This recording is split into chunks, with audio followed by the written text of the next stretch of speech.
A fake marriage to the city's most dangerous mafia boss. That was the price to save everything she had left. Elena Carter thought she'd lost it all. Her fortune, her family's legacy, her faith in love itself. But standing in the rain with 30 days until total ruin, she never imagined the sleek black car that stopped inches from her body would carry the man who'd change everything. Lorenzo Vieri didn't offer rescue. He offered a deal. And in his world, deals were bound in blood, power, and secrets that could destroy her or set her free. If you're hooked, stay with me until the end of this story. Hit that like button and comment with your city so I can see how far this tale has traveled. The rain hit harder than Elena expected, each drop feeling like a tiny fist against her skin as she stood outside the community center on 7th Avenue. The support group had just let out.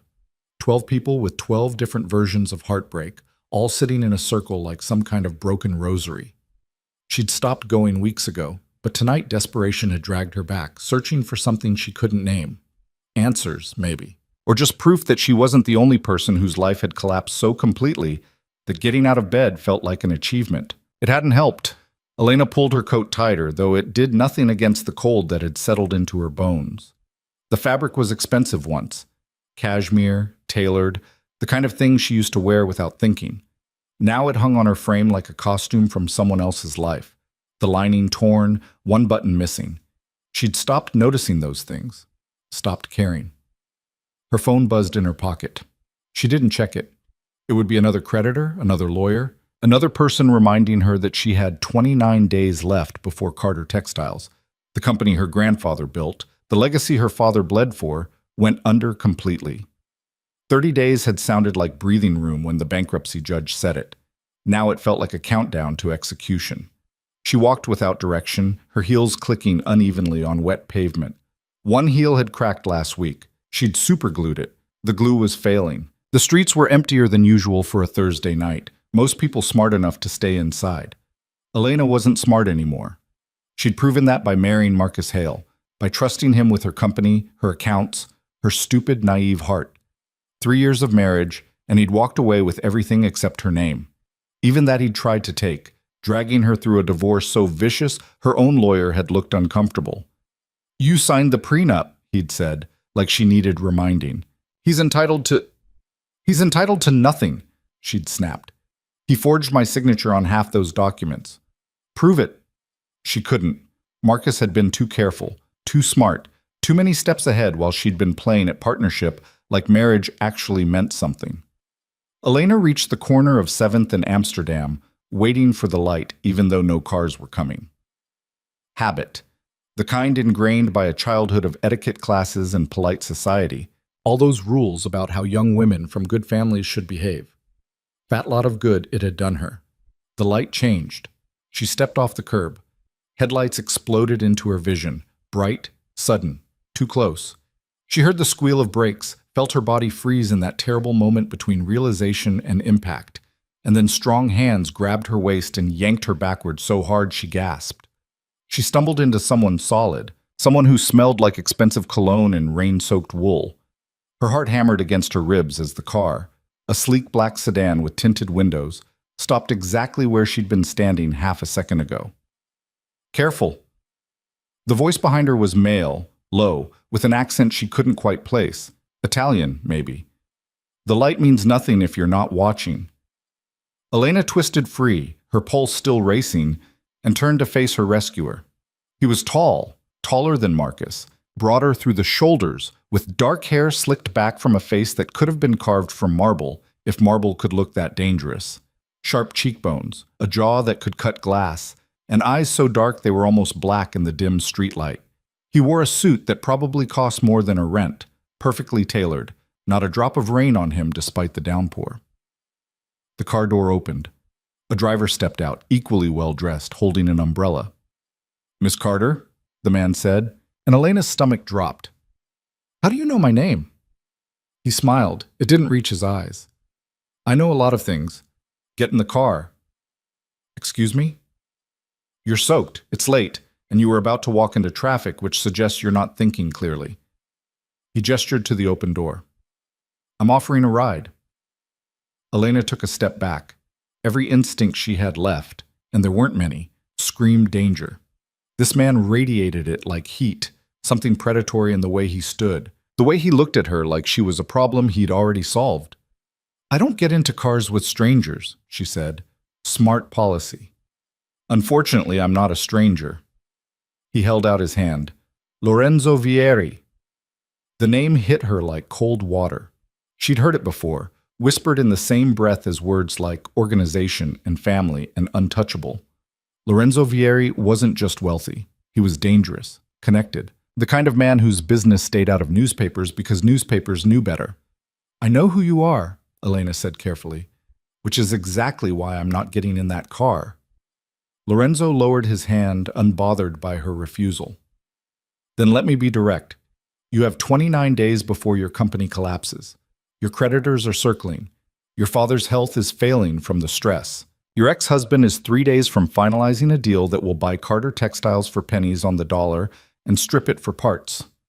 You're out of options, Miss Carter. Except one." Her chest tightened. "What are you talking about?" "I'm talking about the reason I'm here. I have a proposition." "I'm not interested in propositions from men like you." "Men like me?" Lorenzo repeated, something almost amused in his tone. "You don't know what kind of man I am." "I know enough." "Then you know I don't make offers lightly, and I don't make them twice." He stepped closer, close enough that she had to tilt her head back to hold his gaze. "Get in the car, Elena, or go home to your studio apartment with the broken radiator and the neighbor who plays drums at 2 a.m., and spend the next 29 days watching everything your family built turn to ash. Your choice." How did he know about the radiator? About her neighbor? Elena's hands curled into fists, nails biting into her palms. She should walk away. Should tell this man, this criminal, to go to hell and take his proposition with him. But his words had hooked into something raw and desperate inside her, the part that had been screaming for weeks that she was failing, that she couldn't save anything, that she was going to be the Carter who lost it all. "One conversation," she heard herself say. "That's it." Lorenzo's smile widened just slightly. "That's all I need." The driver held the umbrella as Elena slid into the car, the leather seats warm despite the cold night. Lorenzo settled beside her, and the door closed with a heavy final sound. The driver returned to the front, and the car pulled smoothly into traffic. Elena kept her body angled toward the door, ready to bolt if needed, though she had no idea what good that would do against a man like Lorenzo Vieri. The interior smelled like leather and something else. Wood smoke, maybe. Expensive cigar smoke. The kind her grandfather used to enjoy in his study before the cancer took him. "Where are we going, Whit?" she asked. "Nowhere. I find conversations are easier in privacy." Lorenzo poured something amber from a crystal decanter built into the side panel. "Scotch?" "No." "Suit yourself." He took a sip, completely relaxed, while Elena's nerves felt like live wires. "I'll be brief. I need a wife. You need capital and protection. I'm offering both." Elena laughed, a sharp, humorless sound. "You're offering marriage." "A marriage, there's a difference." "Is there?" "Yes." Lorenzo set his glass down, his gaze steady on hers. "I'm not offering romance, Elena. I'm offering a contract. You marry me. In exchange, I clear your debts, save your company, and ensure your father receives the best medical care available. You'll want for nothing. And what do you get? Legitimacy, optics." He said it like he was discussing a business merger, which Elena supposed he was. "My world is complicated. A wife, the right kind of wife, opens certain doors, makes certain conversations easier. You come from old money, respectable family, the kind of pedigree that matters in circles I need to access. You want me to be your prop. I want you to be my partner in a mutually beneficial arrangement. You'll live in my home, attend events at my side, play the role of Mrs. Vieri. What happens behind closed doors stays there." Elena stared at him, trying to find the catch, the hidden knife in this offer. "For how long?"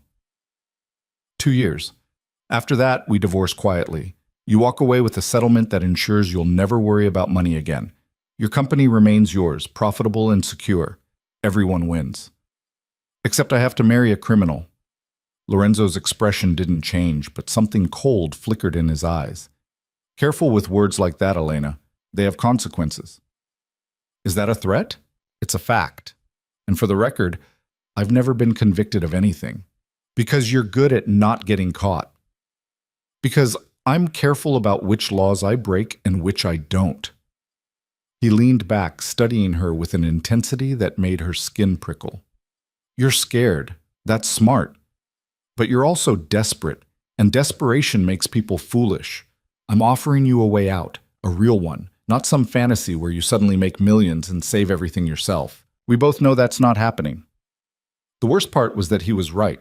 Elena had spent weeks chasing impossible solutions, begging banks, pitching investors, trying to find anyone who'd take a chance on a company circling the drain. No one would. Carter Textiles was too far gone, the debt too deep, the market too competitive. She'd failed. Why me? She asked quietly. If you need legitimacy, there are plenty of women from respectable families who'd jump at this. True, but they'd want something you don't. What's that? Love. A real marriage. The fantasy? Lorenzo's voice held something almost like disdain. You've been through a divorce. You know what marriage really is, a contract, an exchange, two people using each other for mutual benefit. You're not going to expect flowers and anniversary dinners. You're not going to demand affection, I don't feel. You'll take the deal for what it is. Business. Elena swallowed hard. And if I say no, then I'll drop you at your apartment and you'll never see me again. No hard feelings, but no second chances either. The car had been circling the block, she realized, just driving in slow loops while they talked. Rain streaked down the windows, distorting the city lights into shapeless blurs. Outside this car, Elena had nothing. Inside it, she had a devil's bargain with a man who probably had blood on his hands. But he was also offering her father a chance to see the company survive, offering her a way to undo the catastrophe Marcus had created, offering her something, even if that something came wrapped in danger and moral compromise. I need time to think, she said. You have 5 minutes. We're pulling up to your building now. That's not enough time to... It's more than enough. You either want this or you don't. Lorenzo checked his watch. Expensive, understated, the kind that cost 6 figures. 4 minutes. Elena's mind raced. This was insane. This was wrong. This was exactly the kind of decision that would destroy what little remained of her life. But what life did she have left to destroy? A failing company, a father whose heart couldn't take much more stress, and a future working minimum wage because her business degree would be worthless without references Marcus had already poisoned. What would the rules be? She asked. You said it's controlled by rules. Simple ones. You'll live in my home but have your own space. You'll attend events as my wife and present a united front in public. You'll be respectful and discreet. In private, you'll have freedom to do as you please within reason. No affairs, no scandals, nothing that damages my reputation. I'll expect the same courtesy. And your business? Stays separate. You won't be involved. You won't ask questions. What I do isn't your concern. The car stopped. Elena looked out the window and recognized her building. A converted warehouse in a neighborhood that used to be trendy before the luxury developments pushed everyone out. Her apartment was on the 4th floor, no elevator, heat that barely worked, and walls so thin she could hear her neighbor's entire drum practice every night. 2 minutes, Lorenzo said softly. Elena closed her eyes, saw her father's face when the doctors said his blood pressure was dangerously high, saw the factory workers who'd been with Carter Textiles for decades, people who'd lose their pensions when the company folded. Saw Marcus's smug expression in the divorce proceedings, so certain he'd won. She opened her eyes. If I do this, if I have conditions... Lorenzo's eyebrow lifted slightly. Go on. My father can't know it's fake. He'd never accept it, and the stress would kill him. As far as he's concerned, this is real. Agreed. What else? I want full transparency on the financial arrangement. Every debt you're clearing, every investment in the company, all of it in writing and reviewed by a lawyer I choose. Done.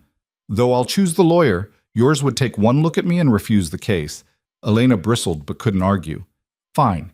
And I want a way out. If this becomes unbearable, if I hurt you, Lorenzo's voice went very quiet. I won't. Whatever else I am, Elena, I don't harm women. That's a line I don't cross. She wanted to believe him, hated that some part of her did believe him, that his words carried a strange kind of certainty. 1 year, she said suddenly. Not 2. 1 year, and then we're done. 18 months, non-negotiable. Why? Because anything less looks suspicious. Marriages fail, but they don't fail in 12 months unless there's abuse or scandal.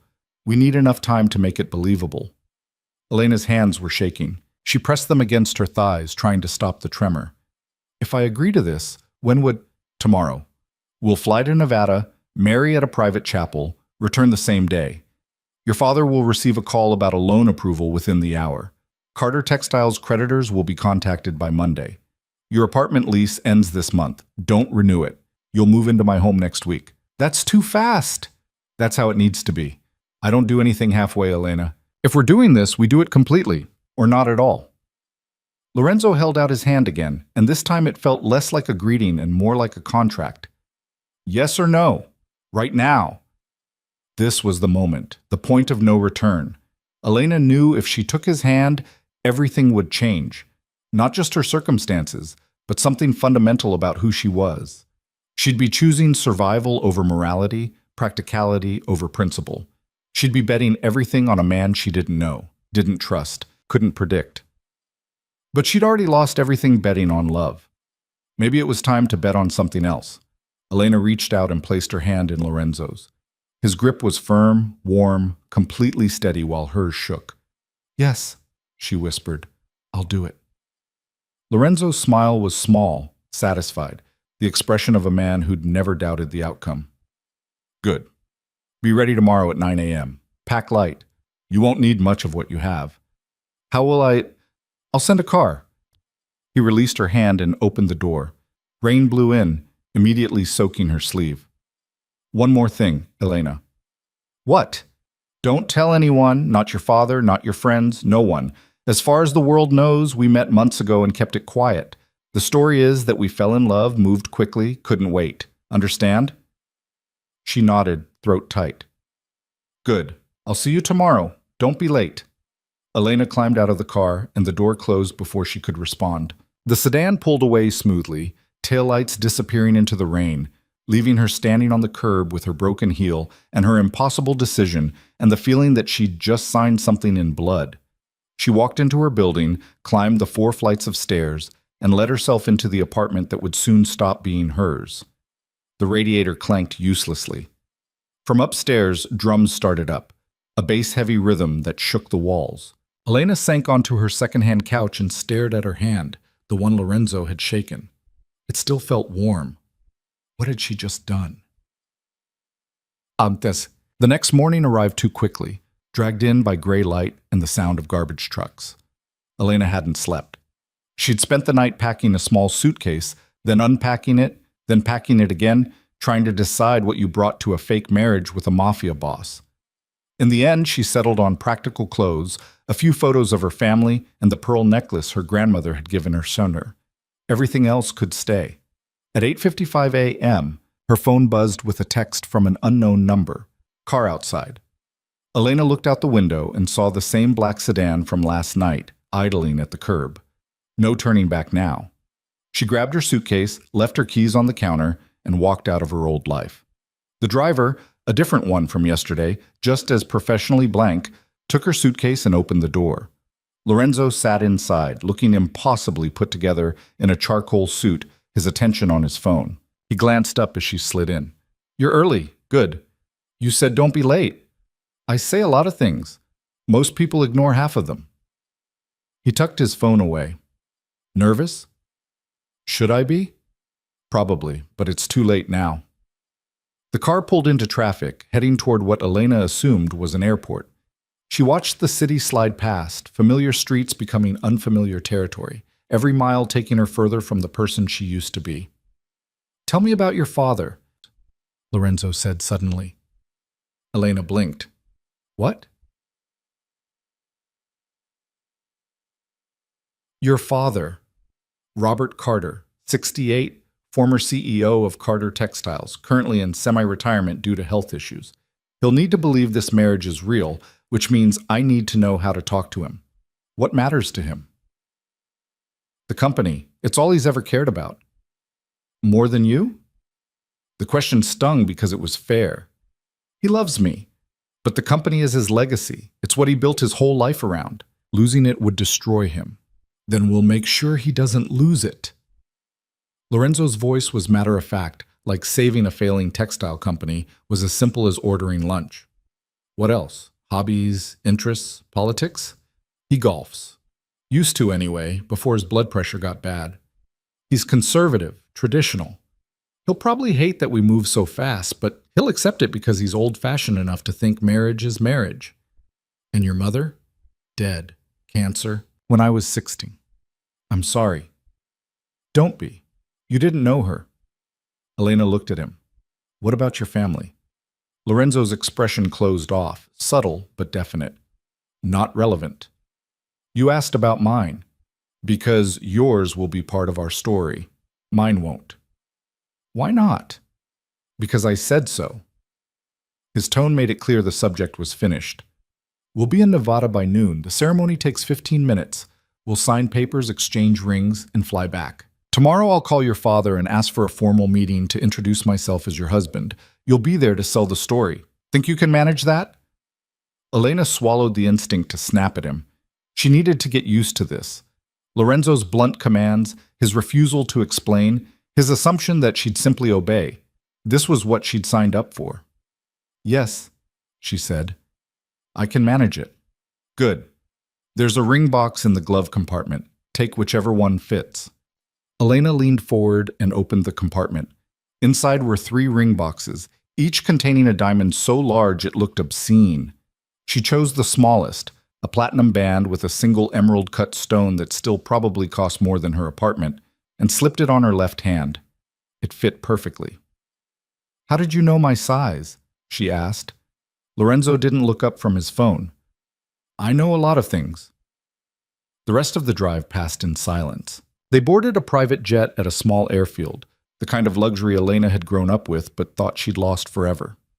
The plane was sleek, modern, staffed by a single flight attendant who offered champagne and breakfast and called Lorenzo Mr. Vieri, with the kind of deference that suggested fear. Elena sat across from Lorenzo, watching him work through emails like this was a normal Friday, like he wasn't about to marry a stranger. Maybe for him it was normal. Maybe he did this kind of thing all the time, bought people, arranged their lives, moved them around like chess pieces. You're staring, he said without looking up. I'm trying to figure out what you get from this that's worth all this trouble. I told you, legitimacy. That's not a real answer. Lorenzo finally looked at her, his dark eyes unreadable. No, it's not, but it's the only one you need. The flight took 3 hours. Elena dozed fitfully, her body exhausted from the sleepless night. When she woke, they were descending into bright desert sunlight, the sprawl of Las Vegas spreading out below like a glittering promise of cheap dreams. The chapel was exactly what she expected, tacky, efficient, staffed by people who'd clearly seen it all and were unimpressed by anything. The officiant was a woman in her 60s who wore too much turquoise jewelry and pronounced them husband and wife in less time than it took to order coffee. Lorenzo kissed her. It was brief, perfunctory, his lips barely brushing hers, but something in that moment felt weighted, significant, like she'd crossed a threshold she couldn't uncross. They signed the license. Lorenzo handed the officiant an envelope that was probably full of cash. They walked out into the desert heat as husband and wife, legally bound, and Elena felt nothing except a strange kind of numbness. That's it? She said. That's it. We're married. Lorenzo checked his watch. Plane leaves in an hour. Let's go. The flight back was quieter. Elena couldn't stop looking at the ring on her finger, the physical proof of what she'd done. Mrs. Vieri. Mrs. Lorenzo Vieri. It sounded like someone else's name. They landed in New York as the sun set, painting the sky in shades of orange and red. The car was waiting. Lorenzo gave the driver an address Elena didn't recognize. Somewhere uptown, far from her old neighborhood. Where are we going? She asked. Home. The word sent a chill through her. Not her home. His home. The place where she'd be living now, playing house with a dangerous man she'd married for money and survival. The car wound through increasingly expensive neighborhoods until it stopped in front of a building that looked more like a fortress than a residence. Stone facade, discreet entrance, the kind of place that screamed old money and older secrets. The driver opened her door. Lorenzo led her inside without ceremony, past security that nodded at him with the same fearful respect she'd seen on the plane, into an elevator that required a key to operate. They rode to the top floor in silence. The penthouse was stunning. Floor-to-ceiling windows overlooking Central Park, modern furniture that looked expensive and uncomfortable, art on the walls that was probably worth more than Carter textiles. Everything was pristine, cold, perfectly arranged. It looked like a museum, not a home. Your room is down that hall. Second door on the right, Lorenzo said, shrugging off his jacket. My room is the master suite at the end. The kitchen is fully stocked. There's a housekeeper who comes twice a week. She's discreet. Don't worry about her. Any questions? Elena had about 1,000 questions, but she settled on, do you have any rules I should know about? Don't go in my office. Don't answer the door unless I've told you to expect someone. Don't bring anyone here without clearing it with me first. He loosened his tie, looking suddenly tired in a way he hadn't before. And don't mistake what this is. We're married on paper, Elena. That's all. I know. Do you? Lorenzo stepped closer, and she forced herself not to back away. Because I need to be very clear about something. I didn't marry you because I want a relationship. I married you because I need a wife, and you need money. That's the arrangement. If you start expecting more, if you start thinking this is something it's not, we're going to have problems. Understand? Elena lifted her chin, meeting his gaze. I understand perfectly. You bought a transaction, not a person. Trust me, I've learned that lesson already. Something flickered in Lorenzo's eyes. Surprise, maybe? Or respect? Good. Then we'll get along fine. He walked away, disappearing into what she assumed was his bedroom, leaving Elena standing in the middle of a penthouse that cost more than she'd earn in a lifetime, wearing a ring that felt like a shackle, married to a man who'd made it very clear she was a means to an end. This was her life now. Elena found her room. It was beautiful, impersonal, like a luxury hotel suite, and set her suitcase on the bed. Through the window, she could see the park, the city lights beginning to sparkle as night fell. Somewhere out there, her father was probably sitting in his study, worrying about the company, about her, about everything. Tomorrow she'd call him. Tomorrow she'd tell him she'd gotten married, that everything was going to be okay, that he could stop worrying. Tomorrow she'd start lying to everyone she loved.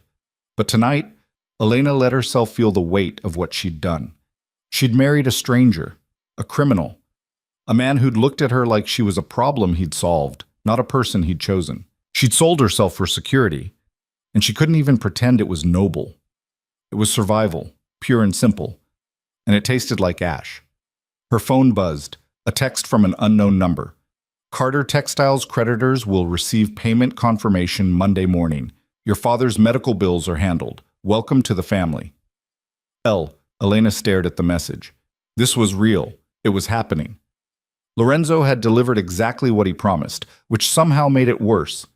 She'd expected delays, complications, maybe even betrayal. But he'd been efficient, direct, exactly as advertised. She was married to a man who kept his word, which should have been comforting. It wasn't. Elena changed into pajamas, crawled into the too-soft bed, and stared at the ceiling until exhaustion finally dragged her under. Her last thought before sleep was a question she couldn't answer. What kind of person had she become? Elena woke to sunlight streaming through unfamiliar windows and the disorienting sensation of not knowing where she was. For 3 confused seconds, she thought she was back in her apartment, that yesterday had been a fever dream. Then she saw the ring on her finger, heavy and foreign, and reality crashed back. She was married to Lorenzo Vieri, and she was living in his penthouse like some kind of kept woman in a Gothic novel, except the Gothic novels never mentioned how the marble floors were cold against bare feet or how the silence in a place this large felt oppressive. Her phone said it was just past 7. Too early to call her father, but she needed to do it soon before he heard from someone else. The thought made her stomach clench. How exactly did you tell your dying father that you'd married a man he'd never met, in a ceremony he hadn't attended, to a person whose last name carried whispers of violence? Elena showered in a bathroom larger than her old bedroom, using products that probably cost more per ounce than she used to spend on groceries. Everything smelled expensive, bergamot and cedar, scents chosen by someone else for someone else's life. She dressed in jeans and a sweater, armor against the strangeness, and ventured out of her room. The penthouse was quiet. No signs of Lorenzo. No sounds except the hum of expensive appliances and the muted noise of the city far below. Elena found the kitchen, all stainless steel and Italian marble, and discovered that fully stocked meant a refrigerator full of prepared meals in glass containers, each labeled with heating instructions. No cereal boxes, no half-empty jars of peanut butter, none of the normal debris of living. It looked like a showroom. She was heating water for coffee when Lorenzo appeared, dressed for the gym in athletic clothes that shouldn't have looked threatening, but somehow did. He moved like someone trained to hurt people, all controlled power and economy of motion. "You're up early," he said, opening the refrigerator and pulling out a protein shake. "Couldn't sleep." "You'll get used to it." He drank half the shake in one go, watching her over the rim. "We need to call your father today. The sooner we control the narrative, the better." Elena's hand tightened on her coffee mug. "I know. Do you need time to prepare what you're going to say?" "I need time to figure out how to lie to him convincingly." Lorenzo set down his shake. "It's not lying. We are married. The circumstances are just simplified." "Simplified," Elena repeated flatly. "Is that what we're calling it? Would you prefer I tell him the truth, that his daughter sold herself to save his company?" Lorenzo's voice was casual, but the words landed like slaps. "I'm sure that would make him feel much better." "You're an asshole." "Yes, but I'm an asshole who's about to save your family's legacy, so maybe save the moral judgments for after I've delivered." He pulled out his phone. "I'll make the call in an hour. That gives you time to get your story straight. We met 6 months ago at a charity gala. You were volunteering, I was donating. We kept it quiet because of your divorce, didn't want the publicity. We fell in love. Use whatever cliches you want for that part. Last week I proposed. Yesterday we eloped because we didn't want to wait. Simple, believable, boring enough that no one looks too close. My father will ask questions. Let him. Just stick to the story." Lorenzo finished his shake and tossed the bottle in recycling with practiced precision. "And Elena, sell it. Whatever you're feeling about this arrangement, about me, bury it. Your father needs to believe you're happy, or this doesn't work." He left before she could respond, disappearing back down the hallway with his phone already at his ear, speaking rapid Italian to someone who wasn't her. Elena stood in the too-perfect kitchen with her too-expensive coffee and tried to figure out how she was going to pull this off. An hour later, she sat on the pristine white sofa while Lorenzo stood by the windows, phone on speaker between them. Her father answered on the third ring. "Elena, it's early, sweetheart. Everything okay?" Hearing his voice made something crack in her chest. "Hi, Dad. Yeah, everything's fine. Better than fine, actually. I have news." "News? Did something happen with the company?" "I got a strange call yesterday from the bank saying, 'Dad, I got married.'" Bacia. Silence. Long enough that Elena wondered if the call had dropped. Then, "You what?" "I got married. Yesterday. I know it's sudden, and I should have told you sooner, but everything happened so fast, and I..." "Married to who?" "Elena, you've been divorced less than a year. What are you..." "His name is Lorenzo Vieri." She watched Lorenzo, who remained perfectly still, his expression unreadable. "We met 6 months ago. I didn't tell you because of the divorce, because I didn't want you to worry, but Dad, he's wonderful, and he loves me, and when he proposed, I just knew I didn't want to wait." More silence. Elena could picture her father in his study, rubbing his temples the way he did when numbers didn't add up. "Vieri, that name sounds familiar." "He's an import-export," Lorenzo said smoothly, taking over the conversation with the ease of someone who'd lied professionally for years. "Mr. Carter, I apologize for the unconventional introduction. I wanted to meet you properly before the wedding, but your daughter is stubborn when she wants something. Who is this? Lorenzo Vieri, your new son-in-law. And before you ask, yes, I'm aware this is unorthodox. But I love your daughter, sir, and I'd very much like to meet you in person to discuss both her future and the future of Carter Textiles. Elena heard her father's sharp intake of breath. What do you know about the company? I know it's in trouble.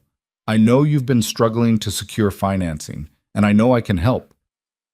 Lorenzo's voice was calm, confident, the voice of a man used to getting what he wanted. I have resources and connections. With your permission, I'd like to use them. I don't accept charity. It's not charity. It's family. Elena is my wife now. What affects her affects me. What affects you affects her. I take care of what's mine. The possessiveness in that last sentence made Elena's skin prickle, but her father seemed to hear something else. Security, maybe, or old-fashioned values he approved of. I need to meet you, her father said finally. Both of you, today, if possible. Lorenzo looked at Elena, one eyebrow raised. She nodded. We can be there by noon, Lorenzo said. I'm looking forward to it, sir. After they hung up, Elena let out a breath she didn't know she'd been holding. He's going to hate you. Probably, but he'll accept me because he doesn't have a choice.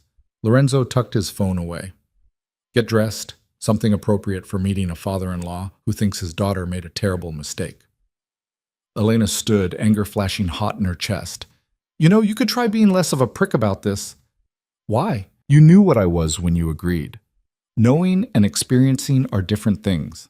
Lorenzo crossed the room in 3 strides, stopping close enough that she had to tilt her head back to hold his gaze. Let me make something very clear. I don't do warm. I don't do gentle. I don't do any of the things you probably want from a husband, even a fake one. What I do is keep my word. I said I'd save your company, and I will.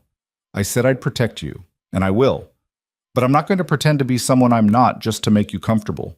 If that's a problem, we can end this right now. But and let my father lose everything?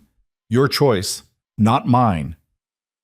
They stood there, locked in a contest of wills that Elena knew she'd lose.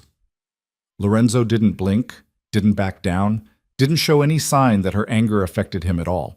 He was immovable, implacable, exactly as advertised. Fine, she said quietly. I'll get dressed. She walked away before he could see how much she wanted to cry. The drive to her father's house in Westchester took 90 minutes, most of it spent in tense silence. Lorenzo made phone calls in Italian, his voice low and sharp, dealing with problems Elena didn't want to understand. She watched the suburbs roll past and tried to prepare herself for what was coming. Her father's house looked smaller than she remembered, the gardens less maintained, paint peeling on the shutters. Evidence of financial strain everywhere, if you knew to look for it. The sedan pulled up the circular drive, and Elena saw her father already standing on the front steps, arms crossed, expression thunderous. Let me do the talking, Lorenzo said quietly, at least at first. He's my father. And he's angry. Angry people make mistakes. I don't. Elena wanted to argue, but the car door was opening and her father was walking toward them with the kind of righteous fury only parents could muster. She climbed out, and he pulled her into a hug so tight she could barely breathe. What were you thinking? He said into her hair. Elena, what were you thinking? Dad, I'm okay. I promise. You married a stranger. You didn't even tell me you were seeing anyone. He pulled back, gripping her shoulders, his eyes searching her face for something she wasn't sure she could give him. After Marcus, after everything, how could you... Mr. Carter. Lorenzo had gotten out of the car, moving with that same controlled grace, his hand extended. I understand you're upset.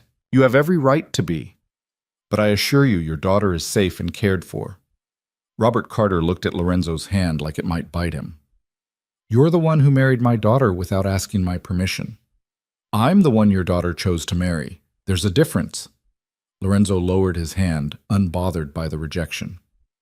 May we go inside? I think this conversation deserves privacy. Her father hesitated, then nodded curtly and led them into the house. The interior was the same as Elena remembered. Dark wood, traditional furniture, photos of her mother in every room. It smelled like old books and the cigars her father wasn't supposed to smoke anymore. They settled in the study, her father behind his desk like this was a business negotiation, which Elena supposed it was. Lorenzo sat across from him, completely relaxed, while Elena perched on the arm of a chair, feeling like a child caught between warring parents. "Start talking," her father said, "and it better be good." Lorenzo leaned back, crossing one ankle over his knee. "Your daughter came into my life 6 months ago at the Children's Hospital Charity Gala. She was working the volunteer table. I was there out of obligation, writing a check to feel like I'd contributed something. We started talking. She was different from the women I usually meet, smart, direct, no illusions about who I was or what I did."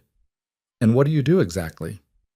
"I facilitate trade, luxury goods primarily. European imports, high-end clients. It's profitable, but not glamorous." The lie came so smoothly that Elena almost believed it herself. "I've built a successful business, Mr. Carter. Successful enough that when Elena told me about Carter Textiles' situation, I had the resources to help. I don't want your money." "Then think of it as an investment. Your company has good bones, good history. With the right capital injection and some modernization, it could be profitable again. I'm not offering charity. I'm offering partnership." Her father's jaw worked. "And my daughter? Where does she fit in this partnership?" "She fits everywhere. She's my wife." Lorenzo's voice softened, just slightly, just enough to sound almost genuine. "I won't claim this was conventional. I won't claim I did everything right. But I love her, and she loves me, and we're building a life together. Isn't that what matters?" Robert Carter looked at Elena, really looked at her, and she knew this was the moment. This was where she either sold the lie or destroyed everything. "Is that true?" her father asked. "Elena, look at me. Is that true?" Elena met his eyes and tried to ignore the guilt clawing at her throat. "Yes, Dad. It's true. I love him." The words tasted like poison, but she said them anyway, and watched her father's expression shift from anger to something more complicated. Relief, maybe, or resignation. He wanted to believe her. He needed to believe her, because the alternative was that his daughter had made another catastrophic mistake and he couldn't save her. "He treats you well?" her father asked quietly. "He does." That part wasn't entirely a lie. Lorenzo had been cold, blunt, controlling, but he hadn't hurt her, hadn't raised his voice, hadn't threatened, hadn't done any of the things Marcus had normalized. "He's good to me, Dad. I know it's fast. I know it looks crazy. But after Marcus, I needed someone who was different. Lorenzo is different." Her father's shoulders sagged, the fight going out of him. "You're really married." "We are. I'm sorry I didn't tell you sooner. I'm sorry you weren't there. But I'm happy, and I need you to be happy for me." Robert Carter stood and walked around the desk, pulling Elena into another hug. "I just want you safe, sweetheart. After your mother, after Marcus, I can't lose you too. You won't, I promise." Over her father's shoulder, Elena caught Lorenzo watching them, his expression unreadable. He'd won. He'd gotten exactly what he wanted. A grieving father convinced his daughter had found safety, a business relationship framed as family loyalty. It should have felt like a victory. Instead, it felt like Elena had just lied to the one person who'd never lied to her, and there was no taking it back. Her father pulled away, wiping his eyes quickly, embarrassed by the emotion. All right, if this is what you want, then welcome to the family, I suppose." He extended his hand to Lorenzo, who stood and shook it firmly. "But let me be clear, you hurt her, and I don't care what kind of resources you have. I'll make you regret it." "Understood," Lorenzo said, "and appreciated. A father should protect his daughter." They talked business after that, her father and Lorenzo poring over financial documents that Lorenzo had somehow already prepared, discussing restructuring plans and market strategies with a fluency that surprised Elena. Lorenzo knew the textile industry better than she'd expected, asked smart questions, made observations that had her father nodding in agreement. By the time they left 2 hours later, Robert Carter looked less like a man watching his daughter make a mistake and more like a man who'd found an unexpected ally. In the car, Elena stayed silent until they'd cleared the driveway. Then, "You researched the company?" "Of course I did." "How long have you been planning this?" Lorenzo glanced at her. "Planning what?" "This. Me. All of it. You didn't just happen to stop your car that night. You knew who I was, knew about the company, probably knew I'd be desperate enough to say yes." "How long?" "Does it matter?" "Yes. It matters to me." Lorenzo was quiet for a long moment, watching the road. 3 weeks. I've been watching you for 3 weeks. The confession hit Elena like ice water. You've been stalking me. I've been assessing an investment. There's a difference. No, there really isn't. Her hands curled into fists. You had no right. I had every right to protect my interests. You think I'd marry someone without knowing exactly who they were? Lorenzo's voice was cold, matter-of-fact. I knew about your divorce, your debts, your father's illness. I knew you were desperate and running out of options. I knew you'd say yes if I timed it right, and I was correct. You manipulated me. I made you an offer. You accepted. That's not manipulation, Elena. That's business. She wanted to scream at him, to demand he take her back to the penthouse so she could pack her things and leave. But she'd already lied to her father, already committed to this path, and walking away now would destroy everything Lorenzo had just promised to save. I hate you, she said quietly. You'll get over it. Lorenzo merged onto the highway, his attention already elsewhere. We have a dinner party tomorrow night. Business associates, their wives, the usual social performance. You'll need something appropriate to wear. There's a boutique that delivers. I'll have them send options this afternoon. I can buy my own clothes. Not the kind you'll need for tomorrow. These events have expectations. He glanced at her. I'm not trying to insult you. I'm trying to prepare you. My world has rules, and breaking them has consequences. Elena stared out the window, watching the city approach. What kind of consequences? The kind where people notice, where they talk, where they start asking questions I don't want asked. His hands tightened on the steering wheel just slightly. You represent me now. How you look, how you act, who you talk to. It all reflects on me. I need you to understand that. So I'm supposed to be your perfect accessory. You're supposed to be my wife. There's a difference, even if you can't see it yet. They didn't speak again until the car pulled up to the penthouse. Elena went straight to her room, closed the door, and stood in the center of the expensive space feeling more trapped than she'd ever felt in her tiny apartment with the broken radiator. At least there, she'd been poor but free. Here, she was comfortable and owned. Her phone buzzed. A text from her father. Thank you for introducing me to Lorenzo. He seems like a good man. I'm happy for you, sweetheart. The guilt was immediate and overwhelming. Elena sat on the edge of the bed, staring at the message, and wondered how many more lies she'd have to tell before this was over. 18 months. She could survive 18 months of anything, couldn't she? A knock on her door interrupted her spiral. What? Lorenzo opened the door without waiting for permission, holding several garment bags. The boutique delivered early. Try these on. Pick what works. The party starts at 8 tomorrow. We'll leave at 7:30.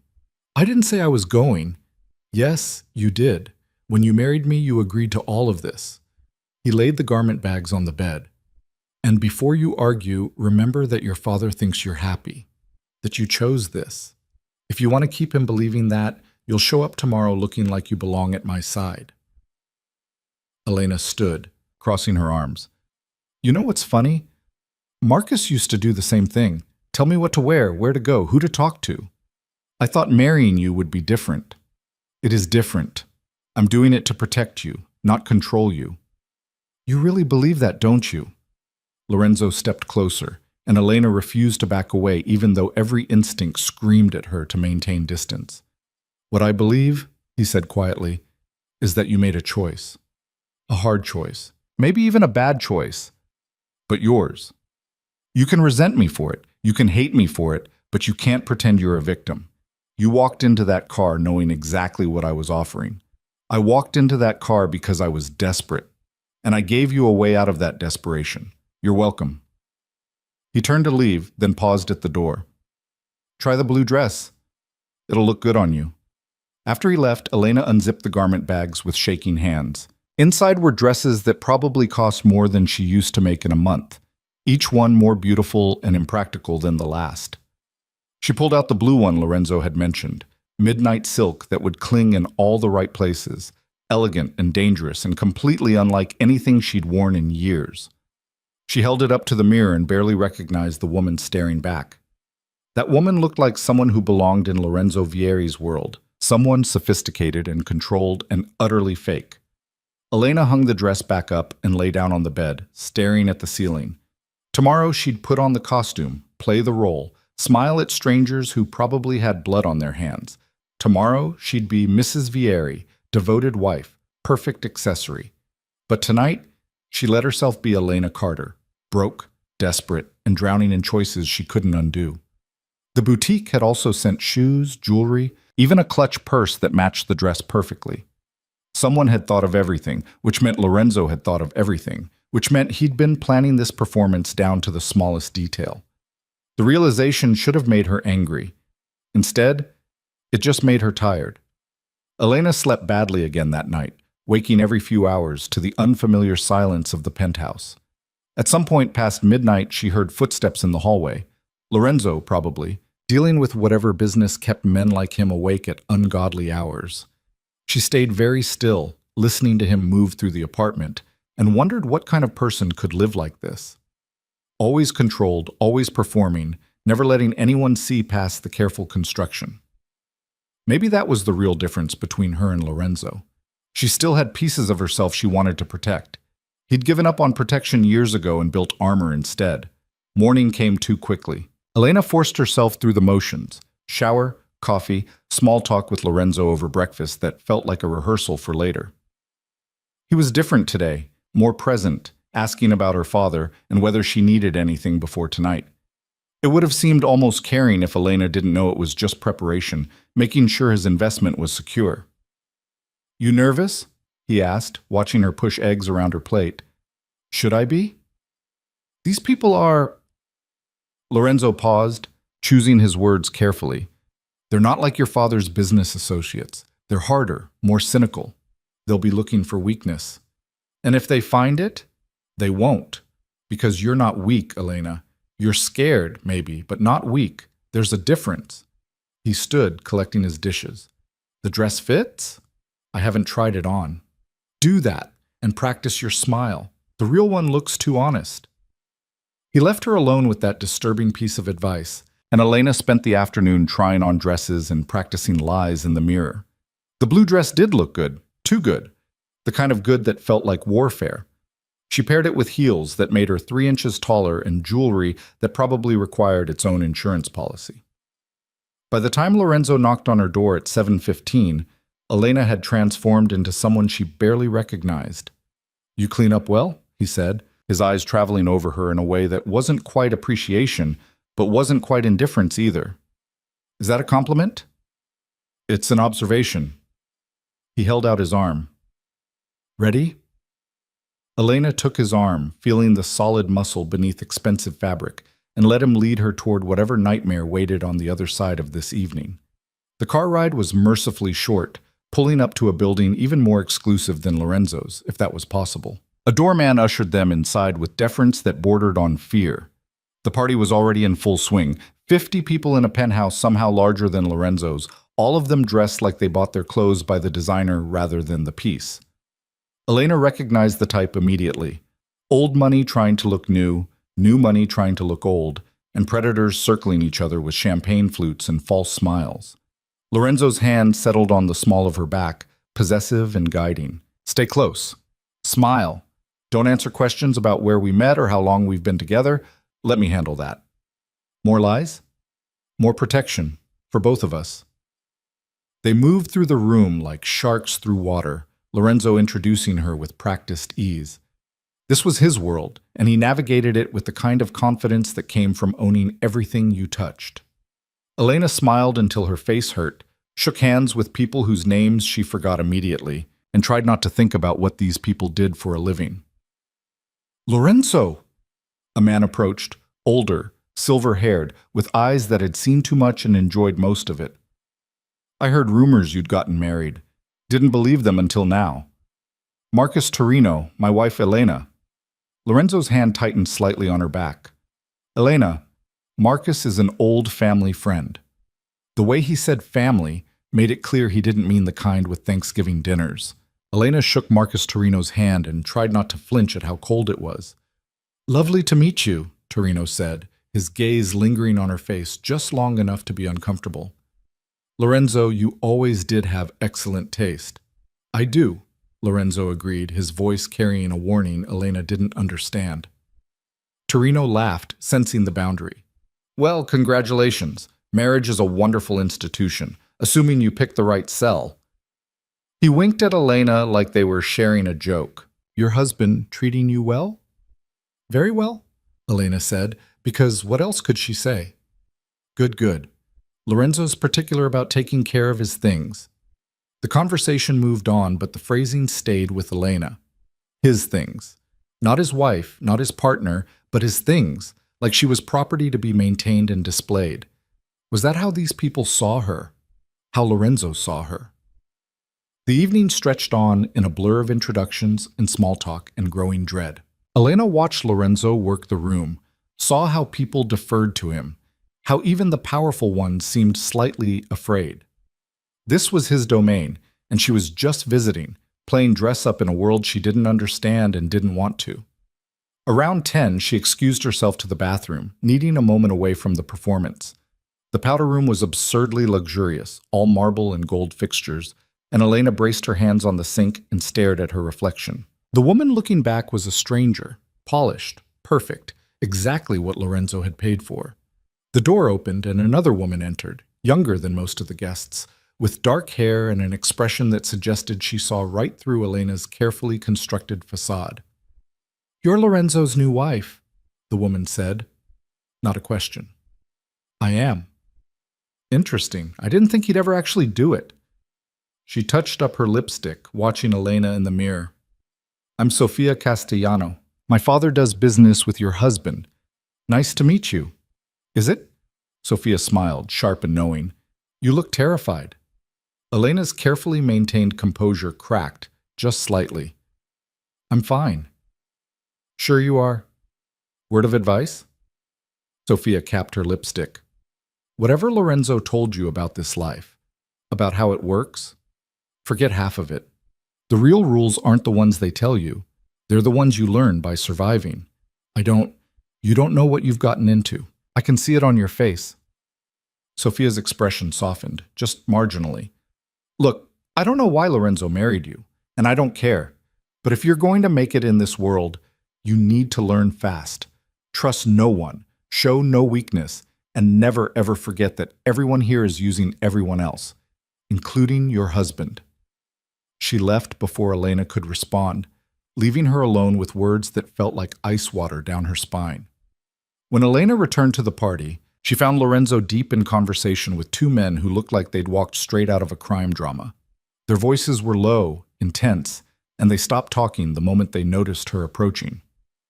Gentlemen, my wife, Lorenzo said smoothly. Elena, this is Antonio Greco and his associate David Chen. We were just discussing shipping logistics. The lie was so obvious it was almost funny. Elena shook their hands, played her part, and watched Lorenzo perform the same careful dance he'd been doing all night, revealing nothing, controlling everything, keeping her at arm's length, even while keeping her close.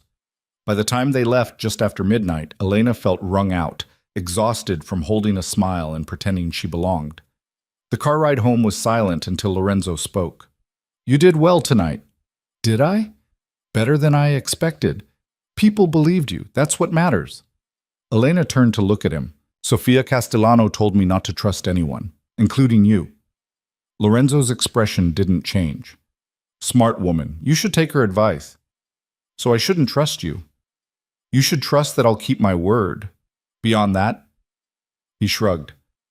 Trust is expensive, Elena. I wouldn't waste it on me. The words hung in the air between them, stark and honest in a way that made Elena's chest tighten. She wanted to ask what kind of person told you not to trust them, What kind of marriage started with that warning, but Lorenzo had already turned his attention to his phone, dismissing the conversation like it had never happened. Back at the penthouse, Elena kicked off the expensive heels and felt her feet scream in relief. The dress that had felt like armor now felt like a costume she couldn't wait to shed. She was halfway to her room when Lorenzo's voice stopped her. "We need to talk." She turned. He'd loosened his tie, shed his jacket, and somehow that small concession to comfort made him look more dangerous, not less. "About what?" "About what comes next. You handled tonight well, but that was easy. The real test comes in 3 days." "What happens in 3 days?" Lorenzo poured himself a drink, scotch, neat, the kind that costs more than most people's car payments. "Family dinner. My family, not yours. They'll want to meet you, size you up, figure out what angle I'm playing." "And what angle are you playing?" "That's what they'll be trying to determine." He took a slow sip, watching her over the rim of his glass. "My family is complicated. They don't trust outsiders. They especially don't trust sudden marriages to women they've never heard of. So they'll think I'm a plant, a spy or something, or a liability or a distraction, or any number of things that end with them trying to get rid of you." He said it so casually, like discussing the weather. "Which is why you need to understand the dynamics before we walk in there." Elena sank onto the arm of the couch, suddenly too tired to stand. "Tell me." Lorenzo settled into the chair across from her, and for the first time since she'd met him, he looked almost hesitant. "My uncle runs the family operations, Salvatore Vieri. He's the one who calls the shots, makes the decisions, decides who's in and who's out. I report to him, ultimately. Everyone does. Even you? Especially me. I'm his nephew, but that doesn't buy loyalty. It just means I have further to fall if I screw up." Lorenzo swirled his drink. "Then there's my cousin, Marco. He's Salvatore's son, and he's been waiting his whole life to take over. My marriage threatens that." "How?" "Because a wife means stability. It means I'm thinking long-term, building something beyond just profit. It makes me look like succession material, and Marco doesn't like competition." Elena processed that. "So your cousin is going to hate me because I make you look good. He's going to hate you because you exist. The rest is just details." Lorenzo finished his drink and set the glass down with a soft click. "There'll be others there too. Associates, hangers-on, people looking for any weakness they can exploit. You need to be perfect, Elena. No cracks, no hesitation, no doubt. They need to believe you're exactly where you want to be. And if they don't believe it, then things get complicated. More complicated than marrying a stranger to save my family's company?" Lorenzo's mouth twitched, not quite a smile, but close. Significantly more. The dinner was at Salvatore's estate in Connecticut, which meant another car ride spent in tense silence, while Elena tried to remember all the details Lorenzo had drilled into her over the past 3 days. Don't ask questions about business. Don't volunteer information. Don't leave his side unless absolutely necessary. Don't trust anyone, not even people who seemed friendly, especially not people who seemed friendly. "You look nervous," Lorenzo said as they turned onto a long private drive lined with security cameras. "I am nervous." "Don't be. They can smell fear like sharks smell blood." He glanced at her. "You survived Marcus Hale and a bitter divorce. You survived losing everything and starting over. You can survive one dinner with my family." "Your family sounds significantly more dangerous than my ex-husband." "They are. But unlike your ex-husband, they have rules, codes. As long as you don't break those, you'll be fine." Elena wanted to ask what happened if you did break them, but the car was pulling up to a house that looked more like a fortress. Stone walls, iron gates, men in suits stationed at intervals that suggested security, not staff. Lorenzo helped her out of the car, his hand warm and steady on hers, and she realized this was the first time he'd voluntarily touched her since their staged kiss at the wedding chapel. "Ready?" he asked. "No." "Good answer. Neither am I." The front door opened before they reached it, revealing a woman in her 60s with steel gray hair and eyes that could cut glass. She looked Lorenzo up and down, then turned that dissecting gaze on Elena. So this is the mysterious wife, the woman said. Her accent was thicker than Lorenzo's, old world in a way that suggested she'd been born somewhere else and never quite left it behind. Lorenzo, you didn't mention she was so young. Aunt Carlotta. Lorenzo bent to kiss her cheek. Elena, this is my uncle's wife. She runs the household. Among other things, Carlotta said dryly. She held out her hand to Elena, and when Elena took it, Carlotta's grip was surprisingly strong. Welcome to the family, child. I hope you know what you've gotten yourself into. I'm beginning to, Elena said, because honesty seemed safer than lies with this woman. Carlotta's expression shifted. Not quite approval, but something close. Come. Everyone's waiting. The interior of the house was exactly what Elena expected. Old money trying to look older with oil paintings of stern-faced ancestors and furniture that probably predated the Revolutionary War. They walked through hallways that felt more like museums until they reached a dining room where a long table was set for at least 20 people. Most of the seats were already occupied. At the head of the table sat a man who could only be Salvatore Vieri, broad-shouldered, silver-haired, with Lorenzo's dark eyes and none of his careful control. He looked like someone who'd built an empire with his bare hands and wasn't ashamed of the blood it had taken. Lorenzo! Salvatore's voice boomed across the room. Finally, we were beginning to think you'd run off with your new bride and forgotten about us. Never, Uncle. Lorenzo guided Elena forward with a hand on her back. Elena, my Uncle Salvatore. Uncle, my wife Elena. Salvatore stood, which made everyone else at the table stand too, a ripple effect of respect that was almost choreographed. He walked around the table and stopped in front of Elena, studying her with an intensity that made her want to step back. She held her ground. So you're the one who caught my nephew, Salvatore said. Must be something special about you. Lorenzo doesn't do anything without calculating every angle first. I'm not sure I caught him, Elena said. I think it was more of a mutual agreement. Salvatore laughed, a big, genuine sound that seemed to surprise everyone in the room. She's got spine. I like that. Too many women these days, they fold the minute you look at them hard. Not this one. He clapped Lorenzo on the shoulder. You chose well, nephew. For once. Lorenzo's expression didn't change, but Elena felt him relax fractionally beside her. Thank you, Uncle. They took their seats, Lorenzo next to his uncle, Elena beside Lorenzo, directly across from a man who had to be Marco. He was younger than Lorenzo, maybe 30, with the kind of pretty boy looks that probably got him whatever he wanted until someone hit him. The smile he gave Elena was all teeth and no warmth. Welcome to the family, Marco said. I'm sure Lorenzo's told you all about us. Some, Elena said carefully. I'm sure he has. My cousin's very thorough. Likes to control every variable, know every outcome before he makes a move. Marco sipped his wine. Makes you wonder what outcome he was looking for when he married you. Marco? Salvatore's voice cracked like a whip. Manners. Just making conversation, Papa. But Marco sat back, still smiling that sharp smile, and Elena understood that the knives were already out.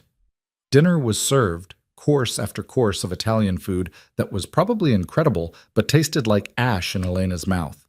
She smiled, made small talk with the women seated near her, and tried not to think about the fact that everyone at this table probably knew exactly what Lorenzo did for a living and had made peace with it, or participated in it, or both. Across from her, Marco kept up a running commentary of barely veiled insults disguised as family stories. Lorenzo had been reckless as a teenager. Lorenzo had made bad business decisions in his 20s. Lorenzo had a tendency to overthink everything, which was why he'd never been married before, too busy calculating risk to actually take any. But I suppose that changed, Marco said, gesturing at Elena with his wine glass. What was it about her that made you finally take the leap, cousin? The eyes? The smile? Or was it something more practical? Lorenzo's hand found Elena's under the table, squeezing once, a warning or a comfort, she couldn't tell. It was everything, he said evenly. Some things can't be calculated, Marco. Some things you just know. How romantic! Marco's smile widened. Tell me, Elena, how did you two meet? Lorenzo's been very secretive about the whole thing. This was the test, Elena realized. Marco wasn't asking because he cared. He was asking because he wanted to see if their story held up under scrutiny, if she'd stumble over details or contradict something Lorenzo had said. A charity gala, Elena said, repeating the lie they'd practiced. 6 months ago. I was volunteering. He was there on business. We started talking, and she shrugged, aiming for casual. Sometimes you just connect with someone, you know? 6 months is a long time to keep a relationship secret, Marco observed, especially in our circles. People talk. We were careful, Lorenzo said. Elena was going through a divorce. I wanted to protect her privacy. How considerate. Marco leaned back, still watching Elena like she was a puzzle he was determined to solve. And you didn't think it was strange, Elena, that a man like my cousin wanted to marry you so quickly? Didn't question what he might be getting out of the arrangement? That's enough. Salvatore's voice cut through the tension like a blade. Marco, you're being rude to our guest. I'm just asking questions, Papa, trying to get to know my new cousin-in-law. You're being an ass and everyone knows it. Salvatore turned to Elena, his expression softening. You'll have to forgive my son. He forgets his manners when he drinks. Lorenzo, why don't you show Elena the gardens? Give her a break from this circus. Lorenzo stood immediately, helping Elena from her chair. Good idea. We'll be back for dessert. They walked through French doors onto a terrace that overlooked ground so perfectly manicured they looked artificial. The air was cold, sharp with the promise of winter, and Elena wrapped her arms around herself. That was worse than I expected, Lorenzo said quietly. Is it always like that? Marco's always like that. He's been trying to undermine me since we were kids. Lorenzo loosened his tie, staring out at the dark gardens. He's also not wrong. Our marriage is convenient, calculated, everything he accused me of. So why defend it? Because it's nobody's business but ours. He turned to face her. Look, I know this is hard. I know you're way out of your depth here, and I know my family is exactly the kind of people you were raised to avoid. But you're doing fine.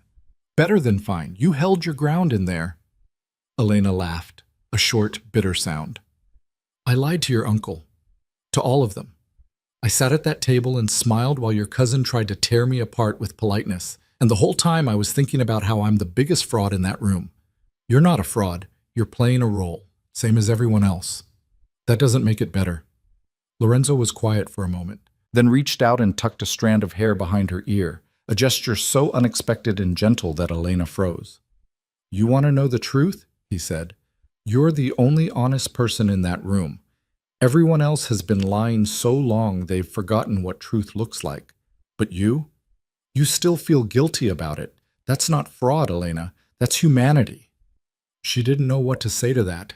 Didn't know how to process Lorenzo Vieri, cold, calculating criminal, saying something that sounded almost kind. Before she could respond, the French doors opened again and Carlotta appeared. Lorenzo, your uncle wants you inside. Business. Her gaze flicked to Elena. You come with me, child. The men will be talking for a while, and you don't want to be standing out here in the cold. Lorenzo squeezed Elena's hand once, then disappeared back inside. Carlotta watched him go, then turned that sharp gaze on Elena. Walk with me. It wasn't a request. Elena followed Carlotta down a path that wound through the gardens, gravel crunching under their feet.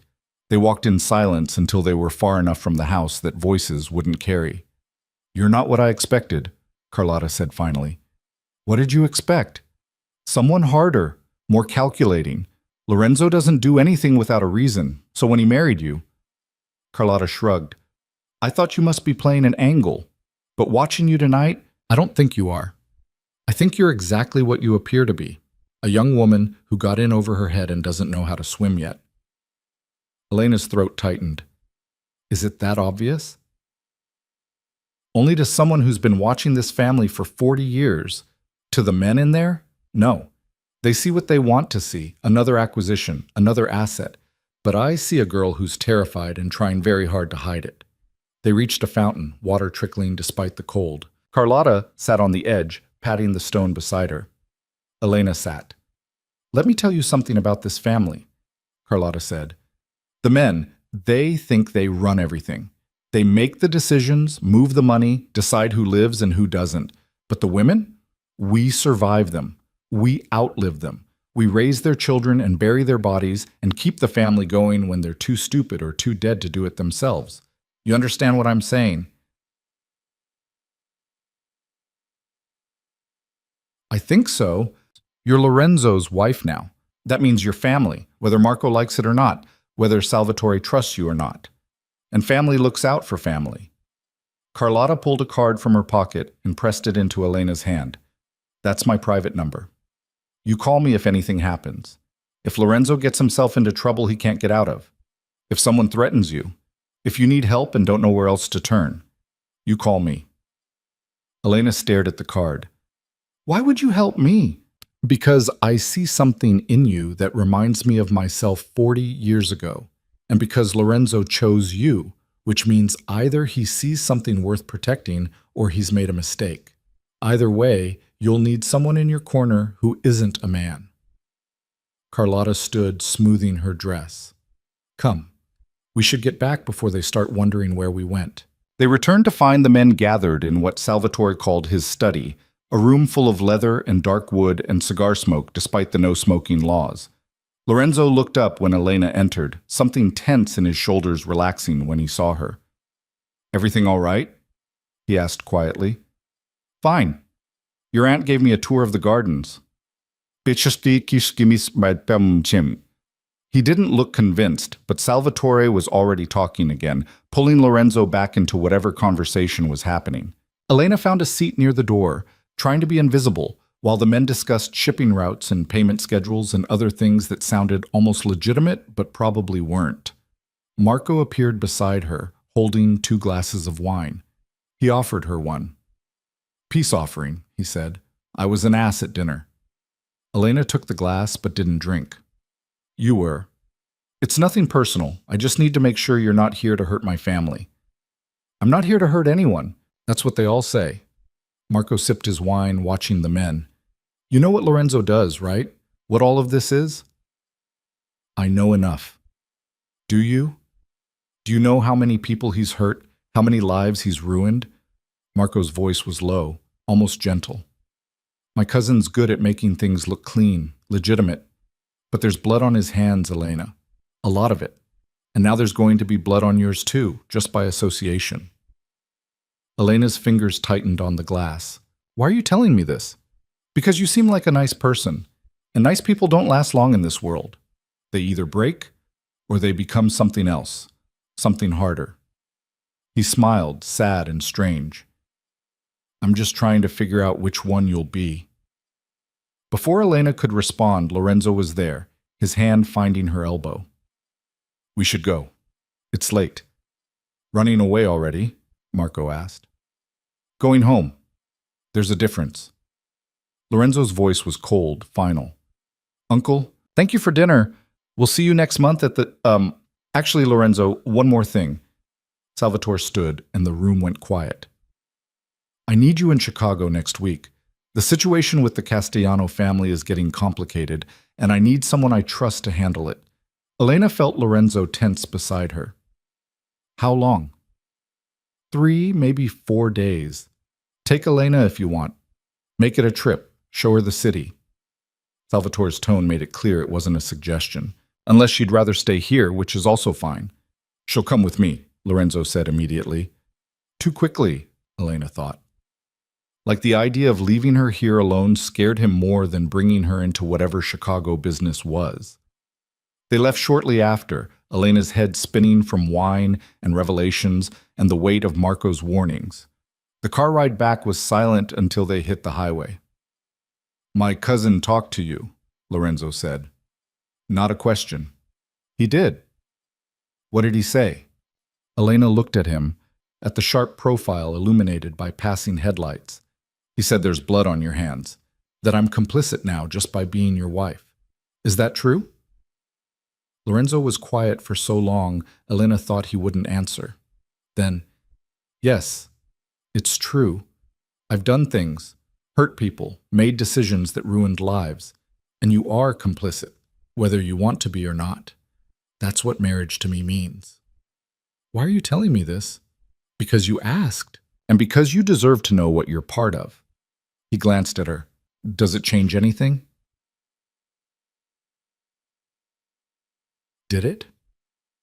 Elena thought about her father, about Carter Textiles, about the fact that she'd already sold herself for security and couldn't unsell herself now.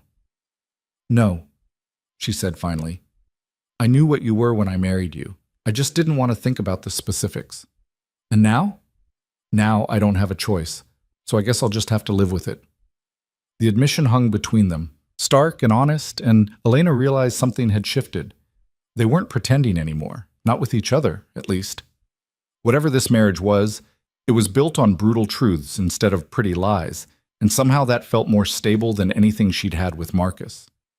When they got back to the penthouse, Elena went straight to her room and changed into pajamas, exhausted down to her bones. She was about to turn off the light when her phone buzzed with a text from an unknown number. You did well tonight, but watch Marco. He's dangerous when he feels threatened. See Carlotta. Elena saved the number and typed back a quick thank you, then lay in the dark thinking about blood and complicity and the fact that she was now part of something she'd never be able to fully escape. A knock on her door startled her upright. Yeah? Lorenzo opened the door, still dressed but with his tie gone and his shirt unbuttoned at the collar. Can't sleep? Not really. You? Never could after family dinners. He leaned against the doorframe. About Chicago. You don't have to come if you don't want to. I can make an excuse. Your uncle said I should come. My uncle says a lot of things. Doesn't mean you have to do them. Lorenzo ran a hand through his hair, messing it up in a way that made him look younger, less dangerous. Look, Chicago is going to be complicated. There are people there who won't be as polite as Marco, who won't pretend to welcome you. If you come, you need to understand it's going to be worse than tonight. But you want me to come, Elena said, reading between the lines. I want you safe, which means keeping you where I can see you. So I'm not safe here alone? Lorenzo's jaw tightened. Let's just say my family has a way of testing boundaries when I'm not around. Better you come with me. Elena pulled her knees to her chest, thinking. Chicago meant more lies, more dangerous people, more situations she didn't understand. But it also meant not being alone in this penthouse, not being vulnerable to whatever Marco or anyone else might do while Lorenzo was gone. Okay, she said. I'll come. Something that might have been relief crossed Lorenzo's face. Okay. We leave Tuesday morning. Pack for cold weather. Chicago in November is brutal. He turned to leave, then paused. Elena, thank you. For tonight. For all of it. I know it wasn't easy. None of this is easy. No, he agreed. But you're handling it anyway. That takes strength. After he left, Elena sat in the dark and tried to figure out when exactly she'd stopped hating Lorenzo Vieri and started... what? Not trusting him, exactly, but maybe understanding him. Seeing past the cold exterior to whatever was underneath, something harder and more complicated than she'd expected. The next few days passed in a strange kind of limbo. Lorenzo was gone most of the time, handling business he didn't explain. Elena spent her days exploring the city, meeting with her father to discuss the company's restructuring, and trying not to think too hard about what her life had become. The creditors were backing off, just like Lorenzo promised. Carter Textiles was stabilizing, orders coming in, the factory humming back to life. Her father looked 10 years younger, the stress lines around his eyes easing for the first time since her mother's death. I don't know what I did to deserve you and Lorenzo, her father said over lunch in his study, documents spread between them. But I'm grateful. The company's going to survive, sweetheart, because of you. The guilt was immediate and overwhelming. It's not because of me, Dad. It's because of Lorenzo. It's because you found someone who cares about you enough to care about what matters to you. That's everything, Elena.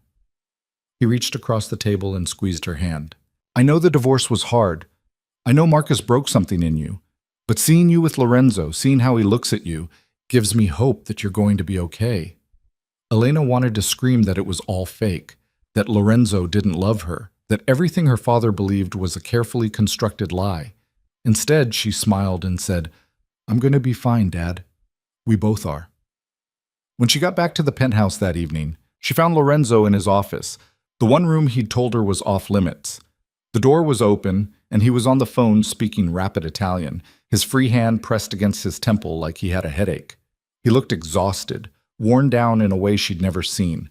She must have made a noise because he looked up, saw her, and ended the call abruptly. "Sorry," Elena said. "I didn't mean to interrupt." "You didn't. I was just finishing." He stood, stretching like his back hurt. "How's your father?" "Good. Happy. The company's doing well." "Good." Lorenzo walked over to the window, staring out at the city. "I kept my end of the bargain." "You did. So why do you look so miserable?" The question surprised her. Elena leaned against the doorframe, studying him. "Because lying to my father makes me feel like garbage. Because every time he thanks me for finding you, I want to tell him the truth and watch his world fall apart. Because this whole thing is built on deception, and I'm not sure I'm strong enough to keep it up for 18 months. Lorenzo turned to face her. "You are. Strong enough, I mean. Stronger than you think." "How would you know?" "Because weak people break under pressure. You're still standing." He crossed the room, stopping close enough that Elena could see the fine lines around his eyes, the shadow of stubble on his jaw. "Chicago's going to test that strength. I need to know you're ready." "I already said I'd come." "I know, but saying and doing are different things." Lorenzo's gaze held hers. "When we're in Chicago, you're going to see things that might scare you, hear things that might make you question whether you made the right choice marrying me. And you're going to have to smile through all of it and pretend it's normal. Can you do that?" Elena thought about the family dinner, about Marco's warnings, about blood and complicity and the price of survival. "I don't know, but I guess we'll find out." Lorenzo's mouth twitched, almost a smile. "That's the most honest answer you've ever given me. I'm trying this new thing where I stop lying to myself. Thought I'd start with the small stuff." This time he did smile, brief and genuine. "Small stuff, right, like marrying a criminal and joining his family business." "Exactly. Baby steps." The moment hung between them, strange and almost comfortable, until Lorenzo's phone rang again and the walls came back up. He answered in Italian, his expression closing off, and Elena left him to his secrets. Tuesday morning came too fast. Elena packed for Chicago the way she'd packed for Vegas, minimal clothes, maximum anxiety, and tried to prepare herself for whatever was coming. Lorenzo had been tense all morning, making phone calls and checking details with the kind of obsessive precision that suggested this trip was more important than he'd let on. The flight was on a commercial airline this time, first class but not private, which surprised Elena. Lorenzo explained that sometimes being invisible was better than being noticed, and private jets attracted attention they didn't need. They sat side by side in silence, Lorenzo working through documents while Elena stared out the window and tried to imagine what Chicago would bring. They landed in late afternoon, the sky already graying with winter clouds. A car was waiting, black sedan, tinted windows, driver who nodded at Lorenzo with the same fearful respect Elena had seen everywhere else. Chicago looked like New York's colder, windier cousin, all steel and glass and people hurrying against the brutal lake wind. The hotel was downtown, expensive in an understated way that suggested mob money rather than old money. Lorenzo checked them in under his real name. No hiding here, apparently, and they rode the elevator to a suite on the top floor. "We have dinner tonight with the Castellanos," Lorenzo said, unlocking the door. "Remember Sophia from the party? The one who told me not to trust anyone?" "That's her. Her father, Carlo, runs operations here. He and my uncle have been partners for 30 years, but recently there's been friction. My job is to smooth things over, find out what's causing the problem, fix it before it becomes a war." Elena set down her suitcase. "And my job?" "Be charming, be observant. Tell me afterward if you notice anything strange." "Strange how?" "Strange like people being too friendly or too hostile, like conversations that stop when you enter the room. Like anyone asking questions about our marriage or my uncle or what I'm doing in Chicago." Lorenzo was unpacking as he talked, hanging suits with military precision. The Castellanos are good people mostly, but good people do bad things when they're scared, and something's gotten them scared enough to risk an alliance that's kept both families profitable for decades. So we're walking into a powder keg. More or less, he checked his watch. We have 3 hours. Get some rest, then get ready. And Elena? Yeah? Don't drink too much tonight. I need you sharp. The dinner was at a restaurant that probably wasn't in any guidebooks. The kind of place where they didn't ask for your name because they already knew who you were. Carlo Castellano was waiting when they arrived. A man in his 50s with graying temples and eyes that had seen enough violence to last several lifetimes. Sofia sat beside him, dressed in black and looking like she'd rather be anywhere else. Lorenzo. Carlo stood, embracing Lorenzo like family. It's been too long, and this must be the wife I've heard so much about. Elena? Lorenzo said. My wife. Elena, Carlo Castellano, and his daughter Sofia. We've met, Sofia said, giving Elena a tight smile. At the Torino party. How are you adjusting to married life? Still adjusting, Elena admitted. That's honest. I like honest. Sofia gestured to the seat beside her. Sit. Let the men talk business while we discuss more interesting things. The evening split along predictable lines, Lorenzo and Carlo deep in conversation about shipping routes and payment schedules, while Sofia asked Elena pointed questions about how she was really doing, whether Lorenzo was treating her well, whether she understood what she'd married into. He's been decent, Elena said carefully. Better than I expected. That's not saying much. What did you expect? Honestly, I don't know. A monster, maybe. Or at least someone who didn't care whether I lived or died as long as I played my part. Sofia studied her, then leaned closer. Can I give you some advice? Everyone in your world seems very eager to give me advice. That's because you look like someone who desperately needs it. Sofia glanced at their husbands. Not husbands in her case, Elena realized, just her father. Lorenzo's not a monster, but he's also not safe. And the worst part is that he'll make you feel safe right up until the moment he can't protect you anymore. Don't mistake his care for something it's not. What is it then? Possession, control, the same thing men in this world always want. Sofia sipped her wine. Just remember, you're not his partner, Elena. You're his investment. The moment you stop being profitable, the protection stops too. The words echoed what Marco had said, what half a dozen people had implied, and Elena was starting to wonder if everyone was wrong, or if she was the one who didn't understand what she'd gotten into. Dinner ended with handshakes and promises to talk more tomorrow. Lorenzo was quiet on the drive back to the hotel, his jaw tight, and Elena knew something had gone wrong, even if she couldn't pinpoint what. Did you get what you needed? She asked. No, Carlo's hiding something. Lorenzo loosened his tie, frustrated. He's scared of something, and he won't tell me what, which means either he doesn't trust me or he thinks I'm part of the problem. Are you? That's the question, isn't it? He looked at her. Did Sofia say anything useful? Elena hesitated, then decided honesty was less dangerous than half-truths. She said, you'll protect me until I stop being profitable, that I'm an investment, not a partner. Lorenzo was quiet for a long moment. That's what she thinks? That's what everyone thinks. And you? What do you think? Elena looked at him, really looked at him, past the expensive suit and the careful control, trying to see what was underneath. I think you're more complicated than people give you credit for, but I also think everyone might be right. I don't know yet. Fair enough. Lorenzo turned back to the window. At least you're honest about it.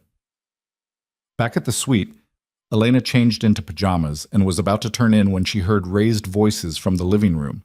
She cracked open her door and listened. Lorenzo was on the phone, speaking Italian too fast for Elena to catch more than scattered words. But his tone was clear, angry, frustrated, barely controlled. Someone had done something he didn't like, or hadn't done something he'd ordered, and he was making sure they understood the consequences. When he finally hung up, Elena heard him pour a drink, then another. She should go back to bed, give him privacy. Instead, she found herself walking into the living room. Lorenzo stood by the window, glass in hand, staring out at Chicago's lights. He looked older suddenly, worn down by whatever weight he carried. "Trouble?" Elena asked. "Always." He didn't turn around. "You should be asleep." "So should you." "Can't. Too much to think about." He finally looked at her, and something in his expression was different, less guarded, more human. "You ever feel like you're one mistake away from everything falling apart?" The question surprised her. "Every day since I married you." Lorenzo laughed, short, bitter. "At least you're honest about it." He drained his glass. "Go to bed, Elena. Tomorrow's going to be worse than today, and you'll need your strength." "What happens tomorrow?" "I meet with Carlo again. Without you this time. And I find out what he's hiding before it gets us all killed." On seem. The casual way he said it, "gets us all killed," sent ice through Elena's veins. "Lorenzo, go to bed." It wasn't a request. Elena went, but she didn't sleep. She lay in the dark thinking about blood and complicity and the fact that somewhere in Chicago something dangerous was brewing, and she was right in the middle of it whether she liked it or not. Morning came with Elena still awake, staring at the ceiling and listening to Chicago wake up outside the hotel windows. She heard Lorenzo moving around in the suite's living area around 6, the quiet sounds of someone who didn't want to disturb anyone but couldn't stay still. By 7, she gave up on sleep and emerged to find him already dressed, coffee in hand, looking at his phone with an expression that suggested whatever messages he was reading weren't good. "You look like hell," he said without looking up. "Didn't sleep." "Neither did I." He finally glanced at her, took in the shadows under her eyes. There's coffee. You should eat something too. We're going out in an hour." "I thought you were meeting Carlo alone." "I was. Plans changed." Lorenzo set his phone down, rubbed his eyes. "Sophia called me at 5 this morning, said her father wants to meet with both of us, somewhere public, somewhere safe. That means he's more scared than I thought." Elena poured coffee with hands that weren't quite steady. "Scared of what?" "That's what I need to find out." He stood, walked to the window. "When we get there, let me do the talking, but pay attention to everything, who's watching us, who's too interested, who's trying too hard not to look interested. Can you do that?" "I can try." "That'll have to be good enough." They met the Castellanos at a cafe in Little Italy, the kind of place where old men played chess and argued in Italian while their wives gossiped over espresso.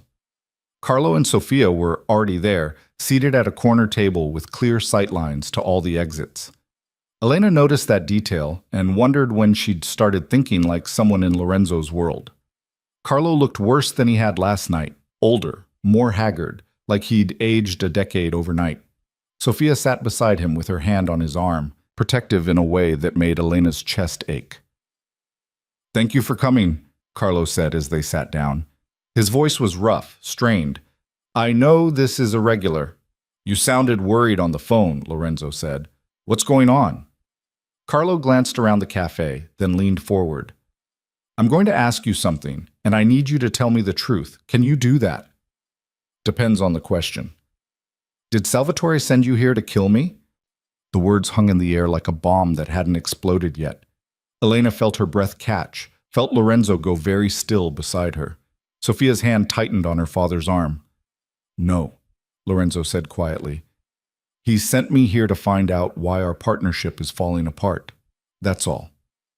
"You swear it?" "On my life." "Carlo, what the hell is going on? Why would you think—" "Because someone's been sending me messages. Photos of my house, my office, Sophia's apartment, always with the same note. Salvatore sends his regards. Says. Carlo pulled out his phone, showed Lorenzo a series of images that made Elena's stomach turn. 3 weeks of this, escalating. Yesterday they sent a photo of Sophia at her gym with a red X over her face. Lorenzo's expression went cold in a way Elena had never seen before. "Show me everything." Carlo slid his phone across the table. Lorenzo scrolled through the messages, his jaw working, and Elena could see rage building behind his careful control. "This isn't Salvatore's style. He'd just call you, tell you there was a problem, handle it directly. He wouldn't play games like this. Then who? Someone who wants us to go to war with each other. Someone who benefits if the alliance falls apart. Lorenzo looked at Sofia. Has anyone approached you recently? Offered you deals? Asked questions about your father's business? Marcus Torino, Sofia said immediately. He's been calling, wanting to meet. Said he had an opportunity that would interest my father. Torino. Lorenzo said the name like a curse. He was at the party where I introduced Elena. He's been trying to expand into Chicago for years, but he can't as long as we have the territory locked down. If he can turn you against Salvatore, then the alliance collapses and he moves in to fill the vacuum, Carlo finished. That son of a bitch. We need proof, Lorenzo said. Right now it's just theory. Carlo, I need you to meet with Torino. Tell him you're interested in whatever he's offering. Wear a wire, get him talking, see if he admits to the threats. And if he does? Lorenzo's smile was sharp and cold. Then I handle it, personally. Elena watched this conversation happen and felt like she was watching a foreign film without subtitles. These people were discussing surveillance and violence like it was normal business, and nobody seemed troubled by any of it except her. Elena, Sofia's voice cut through her thoughts. You're very quiet. I don't have anything useful to contribute. That's not true. You're seeing all this fresh, without our biases. Does anything about this seem off to you? Everyone was looking at her now. Elena swallowed hard, forcing herself to think past the fear. The photos, she said slowly, they're all taken during the day, right? In public places where there are lots of people? Carlo nodded. So? So whoever's taking them isn't trying to hide. They want you to know you're being watched. That's not reconnaissance, that's intimidation. They're trying to scare you into making a mistake. Lorenzo looked at her with something that might have been respect. She's right. This whole thing is theater. Torino wants you paranoid enough to act without thinking, desperate enough to take whatever deal he's offering. Which means we need to turn the tables, Sofia said. Make him think it's working while we gather evidence. They spent the next hour planning, Carlo and Lorenzo working out details while Sofia and Elena sat in careful silence. Elena watched Lorenzo operate and saw a different side of him, strategic, precise, but also protective of Carlo in a way that seemed genuine. He cared about this alliance, about these people, even if he'd never admit it. Finally, Carlo stood, embracing Lorenzo. Thank you for believing me, for not assuming Salvatore sent you to clean up a problem. You're family, Lorenzo said simply. That means something. After they left, Lorenzo steered Elena toward the waterfront, walking in silence until they found a bench overlooking the lake. The wind was brutal, cutting through Elena's coat like it wasn't there, but Lorenzo seemed not to notice. You did good back there, he said. I barely said anything. You said the right thing. That's worth more than saying a lot of wrong things. He was quiet for a moment, watching the water. This is what my life looks like, Elena. Threats and counter-threats, alliances that shift like sand, people trying to kill each other over territory and pride. You sure you want to be part of it? I'm already part of it. I don't think I get to back out now. You could. I could arrange it. Divorce, settlement, protection. You'd be set for life. Elena looked at him. Is that what you want? I'm asking what you want. It was a fair question, and Elena didn't have a good answer. What did she want? A few weeks ago, she would have said safety, security, enough money to save her father's company. She had all that now. But somewhere along the way, things had gotten complicated. She'd started to see Lorenzo as more than just a transaction, started to understand the weight he carried, the impossible choices he made daily. I want to see this through, she said finally. Whatever this is. I made a commitment, and I'm not walking away from it. Lorenzo studied her for a long moment. You're either very brave or very stupid. Can it be both? He almost smiled. Yeah, I guess it can. They stayed there until the cold became unbearable, then walked back to the hotel in silence that felt less hostile than it used to. Elena was learning to read Lorenzo's moods, the subtle shifts in his expression that meant he was thinking, planning, calculating odds. Right now he looked worried, which scared her more than anything else. If Lorenzo Vieri was worried, things must be very bad. That night, Elena lay in bed listening to Lorenzo make phone calls in Italian, his voice low and urgent. She caught Salvatore's name several times, Torino's too, and words that sounded like warnings. Whatever was happening in Chicago was bigger than a simple alliance dispute. It was something that could get people killed, including them. She must have dozed off eventually because she woke to silence and darkness and the feeling that something was wrong. The suite was too quiet. Elena slipped out of bed, padding into the living room, and found it empty. Lorenzo's bedroom door was open, his bed untouched. He was gone. Panic hit immediately. Elena checked her phone. Nothing. Checked the bathroom, the hallway outside, came back to the suite, and tried to think rationally. Maybe he'd gone to meet Carlo. Maybe this was normal. Maybe she was overreacting. Then she saw the note on the kitchen counter, Lorenzo's sharp handwriting. Stay inside. Lock the door. Don't answer for anyone but me. Elena's hands shook as she locked the deadbolt, the chain, everything. She tried calling Lorenzo, but it went straight to voicemail. Tried texting, nothing. She was alone in a hotel in Chicago with no idea what was happening, or if Lorenzo was safe, or if someone was coming for her next. The hours crawled by. Elena sat on the couch with all the lights on, jumping at every sound.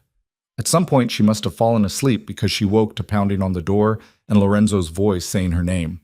She fumbled with the locks, threw the door open, and found Lorenzo standing there with blood on his shirt and a cut above his eyebrow that was still bleeding. What happened? Elena grabbed his arm, pulling him inside. Are you hurt? Should I call? I'm fine, it's not my blood. Lorenzo let her guide him to the bathroom, sat on the edge of the tub while she dampened a towel. Most of it's not my blood, anyway. Most of it? Elena pressed the towel to his forehead, trying to stop the bleeding. Lorenzo, what the hell happened? Torino moved faster than I expected. Sent people to Carlo's house tonight. If I hadn't been there... He stopped, jaw tight. They're dead now. Carlo's safe. But this is officially a war. Elena's hands were shaking so badly she could barely hold the towel. You killed them. I did what I had to do to protect my family. Lorenzo caught her wrist, held it steady. I told you this was what my life looked like. This is the reality, Elena. Blood and violence and impossible choices. If you can't handle that, you need to leave now. I'm not leaving. Then you need to understand something. He stood, towering over her in the small bathroom. This gets worse from here. Torino's going to retaliate. He's going to come after everyone I care about, which means he's going to come after you. I can protect you, but only if you do exactly what I say. No questions, no hesitation. Can you do that? Elena looked at the blood on his shirt, the cut on his face, the cold fury in his eyes. She should be terrified, should be running. Instead, she found herself nodding. Yes, I can do that. Good. Lorenzo turned on the shower. I need to clean up, then we're leaving. Pack everything. We're going back to New York tonight. What about Carlo? He's coming with us, so is Sofia. Salvatore is sending people to handle the Chicago situation, but I'm getting you somewhere safe first. Elena left him to shower and packed with hands that still trembled. This was real. The violence, the danger, all of it was real, and she was in the middle of it. She'd married Lorenzo knowing what he was, but knowing and experiencing were completely different things. By the time Lorenzo emerged, dressed in clean clothes with the cut on his forehead butterfly bandaged, Elena had both their bags by the door. He looked at her, surprised. You're fast. You said we were leaving. I'm ready. Something shifted in his expression, respect, maybe, or the beginning of trust. Let's go. The ride to the airport was tense. Elena sandwiched between Lorenzo and Sofia in the back of an armored car while Carlo rode up front with the driver. Nobody spoke. Sofia held her father's hand over the seat, and Elena saw tears on her face that she was trying to hide. At the airport, Salvatore's private jet was waiting. Lorenzo hustled them all aboard, his phone constantly ringing with calls he answered in clipped Italian. Elena strapped in next to Sofia, who finally broke her silence. Thank you, Sofia said quietly. For what? For not falling apart.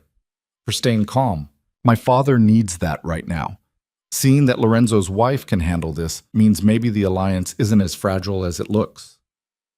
Elena wanted to laugh at the irony. She wasn't handling anything. She was barely keeping it together, surviving moment to moment, pretending she was fine when really she wanted to scream. "I'm terrified," Elena admitted. "Good. That means you're not stupid." Sophia wiped her eyes. "But you're still here, which means you're braver than you think." The flight back to New York felt endless. Carlo slept fitfully, exhausted from adrenaline crash. Sophia stared out the window. Lorenzo made phone calls, coordinated with Salvatore, arranged protection for everyone, and Elena sat in the expensive leather seat and tried to process what her life had become. When they finally landed, dawn was breaking over New York. Salvatore was waiting at the airfield with enough security to start a small war, pulling Carlo into an embrace that looked genuinely relieved. "You're safe," Salvatore said. "That's what matters." "Thanks to your nephew." Carlo clapped Lorenzo on the shoulder. "He saved my life, saved Sophia's too." Salvatore looked at Lorenzo with something Elena couldn't quite read, pride maybe, or assessment. "You did well, as always." Then his gaze shifted to Elena. "And you, young lady, I hear you spotted something my nephew missed." Elena's throat was dry. "Just an observation?" "An important one. Lorenzo, you married a smart woman. Don't screw it up." Salvatore turned back to Carlo. "Come, let's get you somewhere secure. We have a lot to discuss." They left in a convoy of black cars, headed to Salvatore's estate. Elena and Lorenzo ended up back at the penthouse, alone for the first time since Chicago.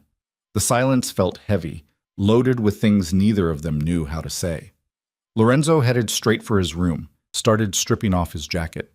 Elena followed, standing in the doorway. "You killed people tonight," she said. "I did." "How many?" Lorenzo turned to look at her. "Does it matter?"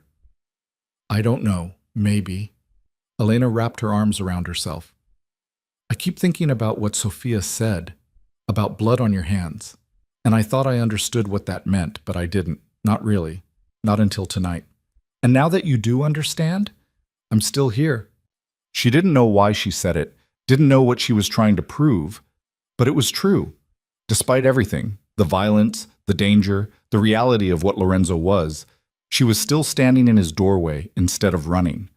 Lorenzo crossed the room slowly, stopping close enough that Elena could see the exhaustion in his eyes, the weight of whatever he'd done tonight. "You should be scared of me." "I am." "Then why are you still here?" "Because..." Elena struggled to find the words. "Because I think you did what you had to do. To protect Carlo, to protect your family. And maybe that makes me complicit. Maybe it makes me as bad as everyone says. But I understand why you did it, and I'm not going to judge you for surviving." Something in Lorenzo's expression cracked. He reached out, cupped her face with a hand that was still scraped from whatever fight he'd been in, and looked at her like he was seeing someone different than who he'd married. "You're not what I expected," he said quietly. "Neither are you." They stood there, caught in a moment that felt fragile and dangerous, until Lorenzo's phone rang and shattered it. He answered, listened, his expression going dark. "When?" A pause. "I'll be there in an hour." He hung up, already moving. "I have to go. Salvatore needs me at the estate." "What happened?" Torino responded. "He's threatening to go public with everything. Our business, the alliance, all of it. We need to contain this before it becomes a bigger problem." Lorenzo grabbed a clean shirt, changed quickly. "Stay here. Don't go out. Don't answer the door. I'll be back as soon as I can." "Lorenzo." "Elena, please, just this once. Don't argue. Stay here where it's safe." He left before she could respond, and Elena was alone again in the too quiet penthouse. She tried to sleep but couldn't, tried to eat but had no appetite, ended up pacing the living room and thinking about blood and violence, and the fact that she'd just told Lorenzo Vieri she understood why he killed people. What did that make her? The day crawled by. Elena checked her phone obsessively, but got nothing from Lorenzo except one text around noon. "Still dealing with this. Might be late. You okay?" She typed back, "Fine. Be careful." His response was immediate. "Always."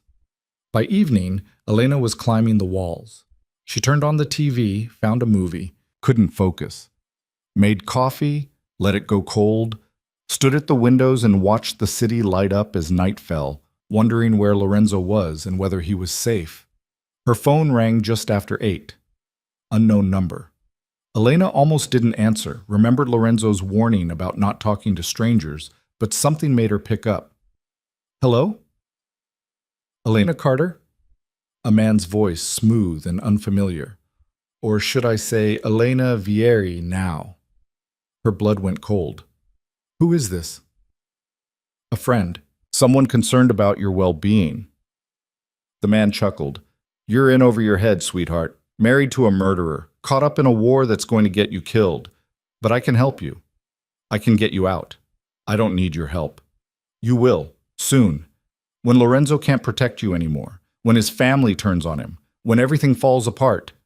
And it will fall apart, Elena. I promise you that. You'll wish you'd taken my offer. Who the hell are you? Tell Lorenzo that Marcus Torino sends his regards. And Elena, watch your back. The people closest to you are often the most dangerous. He hung up. Elena stood there shaking, the phone still pressed to her ear, and felt the world tilt sideways. Torino had her number, knew where she lived, was threatening her directly. She called Lorenzo immediately, voicemail, texted him. Torino called me. He knows my number. No response. Elena tried to stay calm, tried to think rationally, but panic was setting in. She was alone, exposed, and the man who'd just threatened Chicago was now threatening her. She needed to tell someone, needed help, needed... The lights went out. Every light in the penthouse all at once plunging her into darkness. Elena's heart hammered against her ribs as she fumbled for her phone, used it as a flashlight. The building's backup generator should have kicked in immediately. They didn't. Someone had cut the power, on purpose. Elena moved toward her bedroom, thinking about the panic button Lorenzo had shown her on her first day, a switch hidden behind a painting that would alert his security. She was almost there when she heard it. The front door opening. She froze, listening. Footsteps in the hallway, heavy and deliberate. More than one person. They weren't trying to be quiet.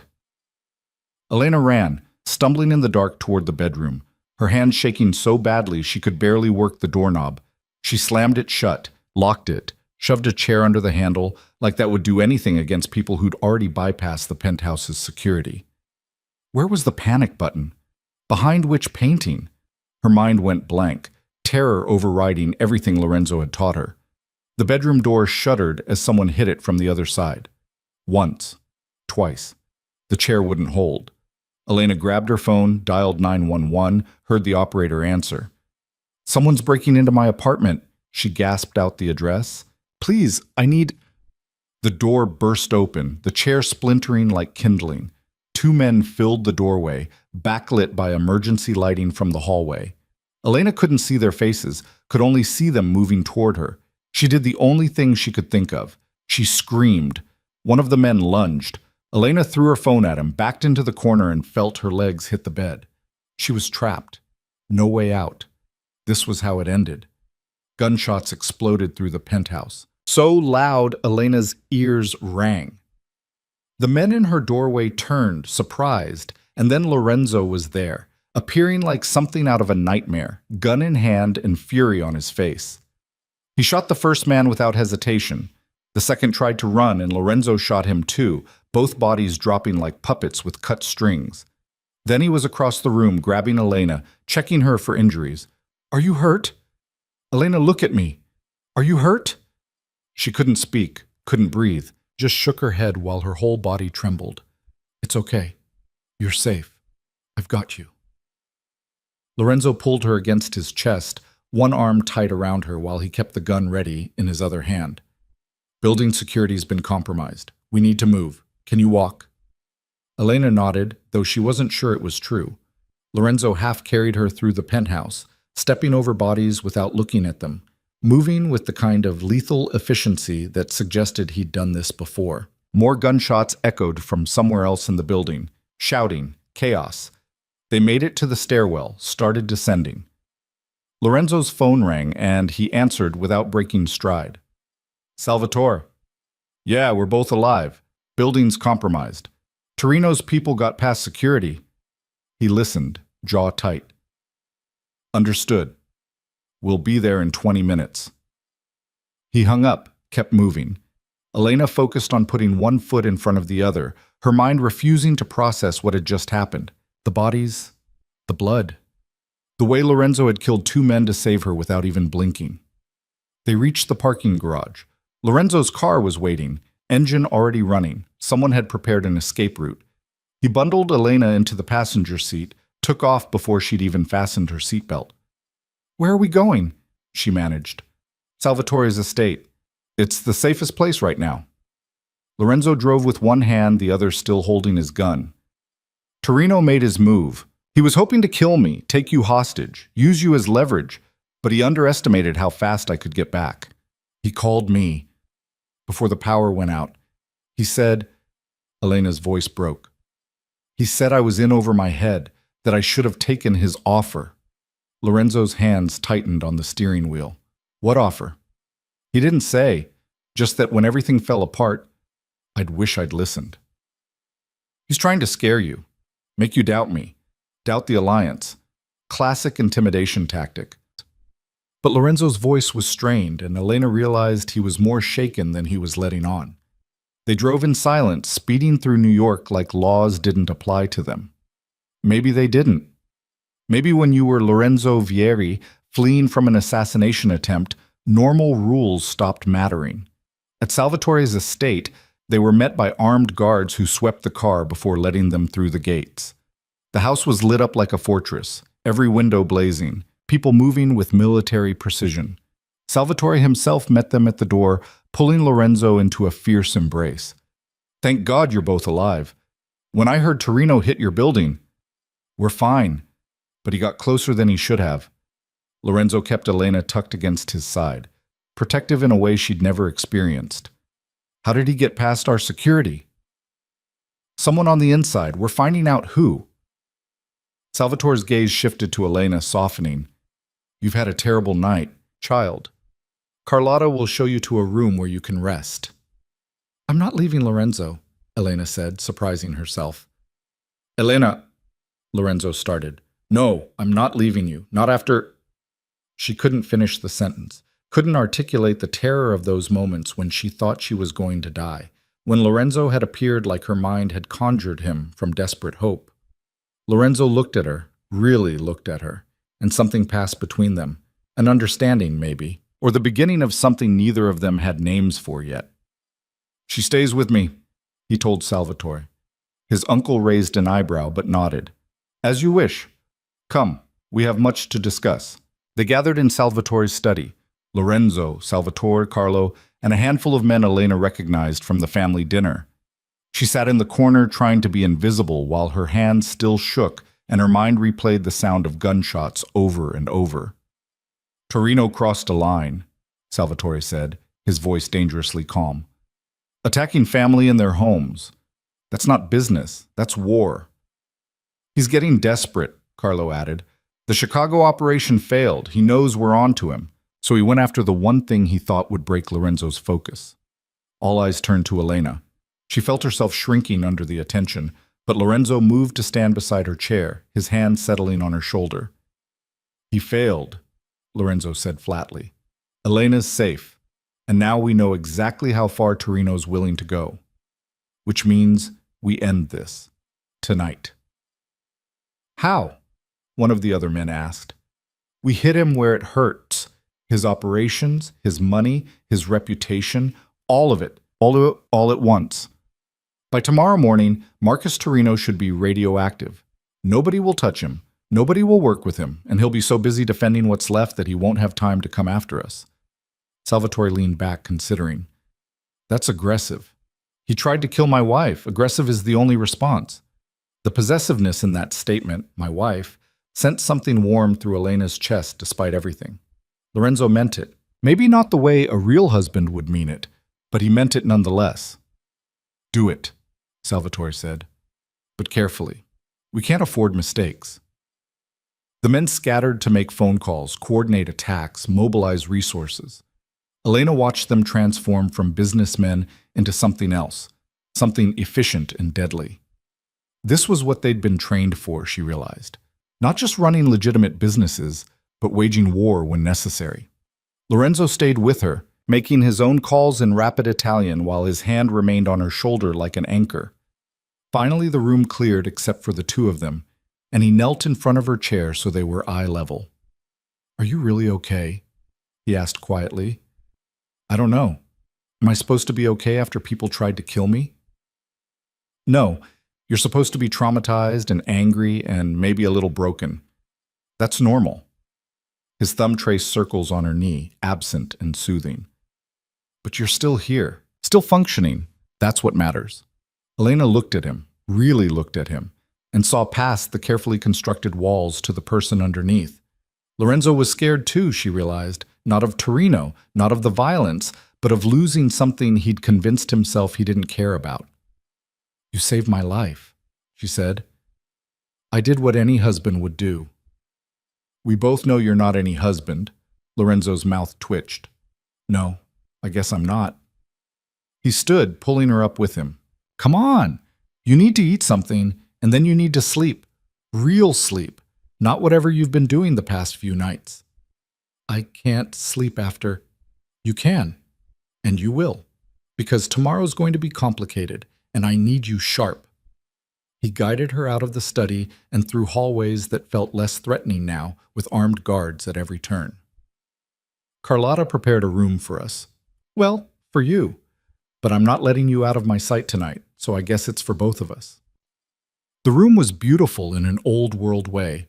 Four-poster bed, antique furniture, windows overlooking the gardens. Someone had laid out pajamas for Elena, toiletries, everything she might need. Carlotta's work, probably. "I'll be right outside," but Lorenzo said. "If you need anything, stay." The word came out before Elena could stop it. "Please, I don't want to be alone." Lorenzo hesitated, then nodded. "Okay, I'll stay." Elena changed in the bathroom, her body moving on autopilot while her mind refused to settle. When she emerged, Lorenzo had shed his jacket and shoes, but was still fully dressed, sitting in an armchair by the window with his gun on the side table within easy reach. "You sleep," he said. "I'll keep watch." "You need sleep too." "I'll sleep when Torino's not a threat anymore." Elena climbed into the massive bed, pulled the covers up, and felt tears finally start to fall. She'd been holding them back for hours, refusing to break. But now, in the safety of this room with Lorenzo standing guard, everything crashed down at once. She cried silently, face pressed into the pillow, until she felt the bed dip and Lorenzo's hand on her back. "Hey, it's okay. You're safe now." "I was so scared," she whispered. "When those men came in, when I thought that was it, that I was going to die in that apartment and nobody would even care." "I would have cared." Lorenzo's voice was rough. "Elena, if something had happened to you..." He stopped, seemed to struggle with words he wasn't used to saying. "You matter. To me. More than you should for what this marriage was supposed to be. And I'm sorry I put you in danger. I'm sorry I didn't protect you better." Elena turned to look at him, saw guilt and something else, something vulnerable in his expression. "You did protect me. You came back in time. You saved me. Barely. If I'd been 5 minutes later, but you weren't. You were there when I needed you. That's what matters." Lorenzo was quiet for a long moment, his hand still warm against her back. "I don't know how to do this," he admitted. "Care about someone. Let them matter. I've spent my whole life keeping people at arm's length because caring is a weakness in my world. But you..." He shook his head. "You make it hard to keep that distance. Maybe you're not supposed to keep it. Maybe not. But I don't know what happens if I let you in, Elena. I don't know if I'm capable of being what you'd need." Elena sat up, facing him fully. "I don't need you to be perfect. I don't need romance or grand gestures or any of that fairy tale garbage. I just need you to be honest with me, to treat me like a person, not a possession. Can you do that?" "I can try. That's all I'm asking." They looked at each other in the dim light, and something shifted between them. something fundamental that changed the nature of everything that had come before. This wasn't a fake marriage anymore. It wasn't a transaction or a business arrangement. It was two people who'd survived something terrible together and found unexpected connection in the aftermath. Lorenzo leaned in slowly, giving her time to pull away, and kissed her. It was nothing like the perfunctory kiss at their wedding. This was real, deliberate, full of emotion he didn't know how to express any other way. Elena kissed him back, pouring everything she couldn't say into it, and felt his hand cup her face with a gentleness that contradicted everything she knew about him. When they finally broke apart, both breathing hard, Lorenzo rested his forehead against hers. "This is a terrible idea," he murmured. "Probably the worst. We should stop." "We should?" Neither of them moved. Elena's hands had found their way to Lorenzo's chest, feeling his heartbeat racing beneath her palms.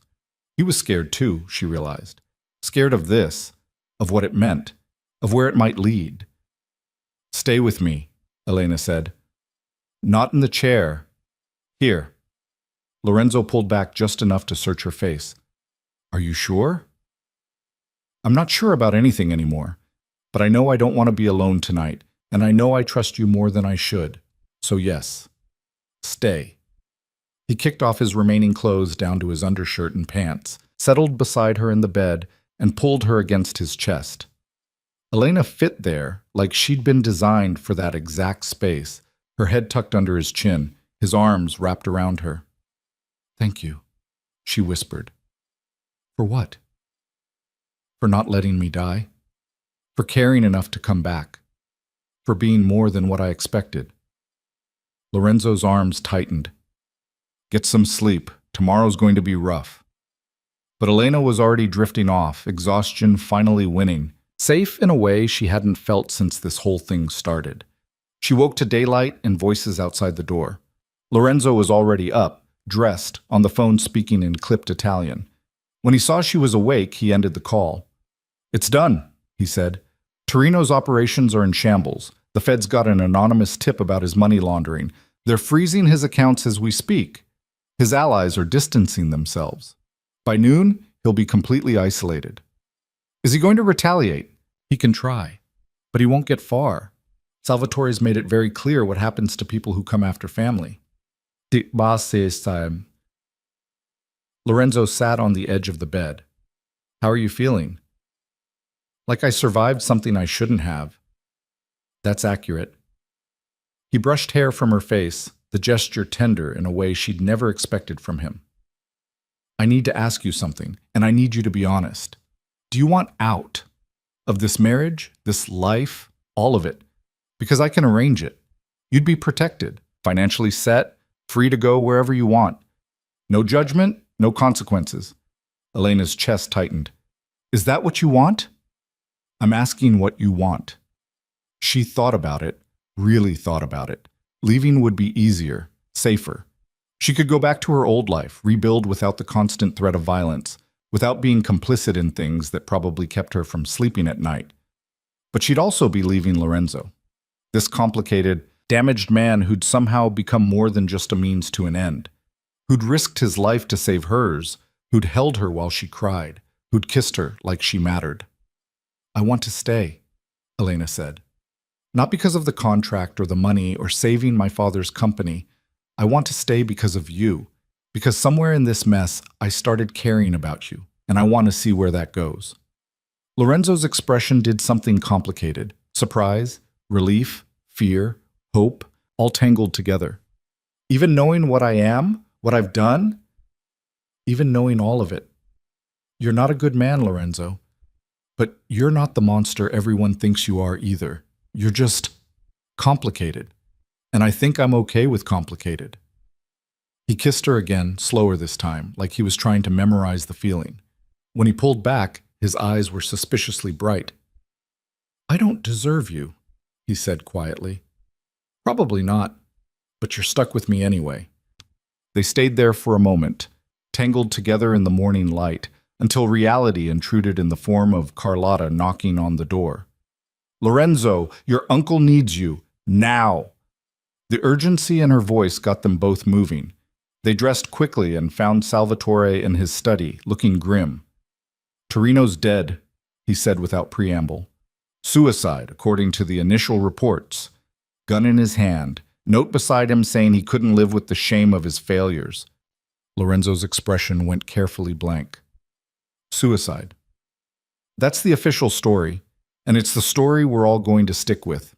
Understood? It wasn't suicide, Elena realized. Someone had killed Torino and made it look like he'd killed himself. Maybe Salvatore's people, maybe Lorenzo's, maybe someone else entirely, but it was murder dressed up as convenient resolution.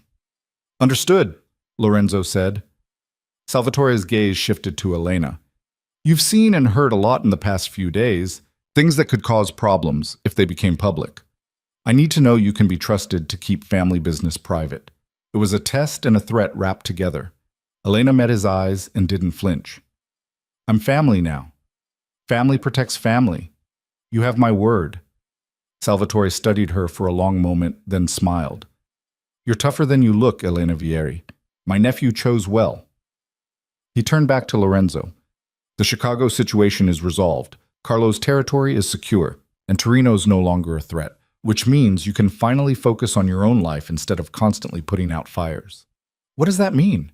"It means I think you've earned some time. Take your wife home. Build something real with her instead of just playing house. You deserve that, Lorenzo. Both of you do." Walking out of Salvatore's estate felt like walking out of a war zone. Elena's body was heavy with exhaustion and relief and the weight of everything that had happened. Lorenzo kept her close, his hand on the small of her back, protective but also possessive in a way that felt different now. In the car, Elena leaned her head against his shoulder. "What happens now?" "Now? We go home. We figure out how to be married for real instead of just for show. We build something that isn't based on contracts and desperation." Lorenzo's fingers laced through hers. "And we try to be happy, however that looks." "You think we can? Be happy?" "I think we've survived everything else. Happiness might actually be easier." They drove back to the city in comfortable silence, watching New York wake up to a morning that felt different somehow. The penthouse had been cleaned and secured, all evidence of the attack erased like it never happened. But Elena would carry the memory of those moments forever. The terror, the gunshots, the way Lorenzo had appeared like salvation. Over the next few weeks, things shifted in ways Elena couldn't have predicted. Lorenzo started coming home earlier, trading late-night business calls for dinners with her. They talked, really talked, about their pasts, their fears, their hopes for whatever future they were building. He introduced her to parts of his world that were legitimate, businesses he was trying to transition into legal territory, foundations he supported that helped at-risk kids avoid the life he'd lived. "I want to do something good," he told her one night, standing in his office surrounded by papers. "Build something that isn't just about money or power, something that matters." Elena helped him research options, discovered she had a talent for organization and strategy that had been wasted on her failed marriage to Marcus. Together they started planning a foundation focused on helping struggling businesses transition to sustainable models, exactly the kind of help Carter Textiles had needed but couldn't afford. Her father noticed the change in her. "You're happy?" he said during one of their weekly lunches. "Really happy. I can see it on your face." "I am," Elena admitted, and realized it was true. Despite everything, the violence, the fear, the moral compromises, she was happier than she'd been in years. Lorenzo saw her, valued her, treated her like a partner instead of an accessory. He asked her opinion on business decisions, trusted her judgment, made space for her in his life in ways Marcus never had. "Lorenzo's good for you," her father continued. "I knew it the moment I met him. He looks at you like you're the most important thing in the world." Elena thought about that look, the way Lorenzo's eyes softened when he saw her, the way his whole demeanor changed when she entered a room. It wasn't performance anymore. It was real. 3 months after the Torino incident, Lorenzo came home with an unusual expression, nervous maybe, or uncertain. "I need to talk to you about something," he said. Elena's stomach dropped. "Okay. Our marriage, the contract, it was supposed to be 18 months, then we divorce and go our separate ways." He sat beside her on the couch, took her hand. I don't want that anymore. I don't want to divorce you. Don't want you to go anywhere. I want this to be real, permanent, but only if that's what you want too. Relief flooded through her. You're asking me to stay married to you? For real this time? I'm asking if you'll choose me again, not because of money or contracts or saving your father's company, but because you want to, because this marriage is worth keeping. Elena thought about the girl who'd stepped into Lorenzo's car that rainy night, desperate and broken and out of options.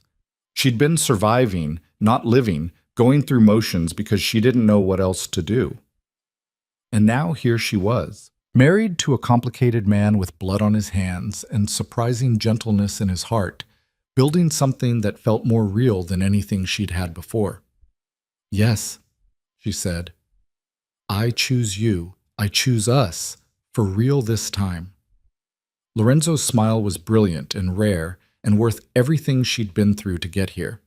He pulled a small box from his pocket, opened it to reveal a different ring. Not the massive diamond from their fake wedding, but something simpler, more personal. A sapphire surrounded by small diamonds, elegant and understated. I want to do this right, he said. Marry you again, but this time because we love each other. Not in some Vegas chapel, but somewhere that matters. With your father there, with my family, with everyone who's important to us. What do you think? I think you're secretly a romantic under all that cynicism. Don't tell anyone. It'll ruin my reputation. They planned the ceremony for spring in the gardens at Salvatore's estate. It was small, just family and close friends, but it felt more significant than any big wedding could have been. Elena's father walked her down the makeshift aisle, tears streaming down his face, while Lorenzo waited at the end, looking like he couldn't quite believe this was happening. You're sure about this? Her father whispered. It's not too late to run. I'm sure, Dad. He's a good man. Complicated, but good. He better be, or he'll have me to answer to. The ceremony was simple. They exchanged the same vows that millions of couples had exchanged before them, but this time the words meant something. When Lorenzo slid the sapphire ring onto her finger, his hand shook slightly, and Elena realized he was just as affected as she was. I love you, he said, quiet enough that only she could hear.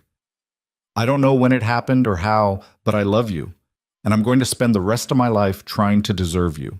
You already do, Elena whispered back, just by being honest with me, by letting me see who you really are. They kissed as husband and wife, real husband and wife this time, and the applause that followed felt like vindication. They'd started this as a business arrangement and somehow found something genuine in the wreckage. The reception was warm and full of laughter, so different from the tense family dinner months ago. Even Marco approached them, slightly drunk, and clapped Lorenzo on the shoulder. You did it, he said. Found something real in all this mess. I'm jealous, cousin, and happy for you, both of you. Thanks, Marco. Just don't forget about the rest of us now that you've gone soft.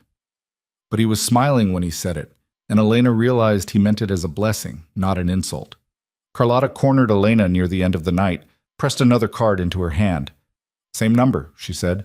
Still valid. You ever need anything, you call me. Understood? Understood. Thank you for everything.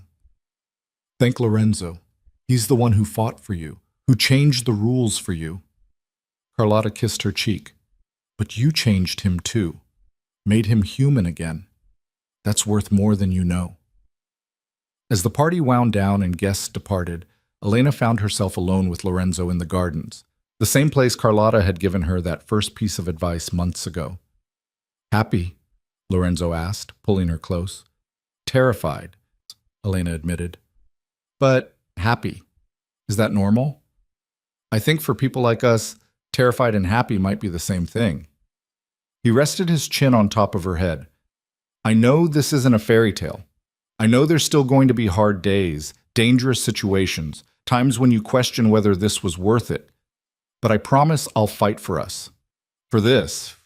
For whatever future we're building. I know. That's why I'm here. They stood there as night fell, wrapped in each other, and Elena thought about transformation. She'd come to Lorenzo as a broken woman looking for salvation, and found something better. Partnership, respect, love that had grown in the darkest soil imaginable. She'd learned that sometimes the things you choose out of desperation turn out to be exactly what you needed, even if you didn't know it at the time. 6 months later, Elena stood in their penthouse. No longer Lorenzo's penthouse, but theirs, filled with her touches and their shared life, and felt the first flutter of movement in her belly. She'd found out 2 weeks ago, but hadn't told Lorenzo yet, waiting for the right moment. He came home that evening, tired from meetings, but smiling when he saw her.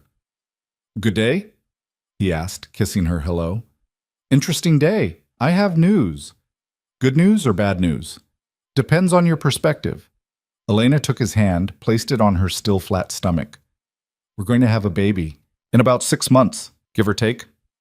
Lorenzo went very still, his expression cycling through shock, fear, and then something like wonder. "A baby. We're having a baby. Is that okay? I know we never talked about—" He kissed her, cutting off her words, and when he pulled back there were tears in his eyes. "It's more than okay. It's everything. You're everything." "We're going to screw this up," Elena said, laughing and crying at the same time. "We have no idea what we're doing." "We'll figure it out. Same way we figured out everything else. Together, scared, making it up as we go." That night they lay in bed, Lorenzo's hand on her stomach like he was already protecting someone who wouldn't exist for months yet, and talked about the future, about raising a child in their complicated world, about teaching them to be better than their parents, about building something that lasted beyond themselves. "I never thought I'd have this," Lorenzo admitted in the dark. "Family, real family, something worth protecting that wasn't just business or money or power. You have it now. We both do." "Yeah, we do." The baby came in February, a boy they named after Elena's father.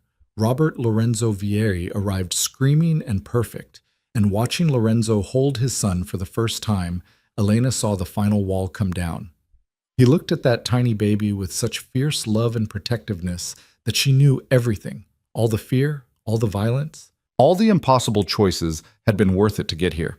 Her father came to visit, held his grandson, and looked at Elena with such pride it made her chest ache. "Your mother would have loved this," he said. "Seeing you happy, seeing you with a family of your own.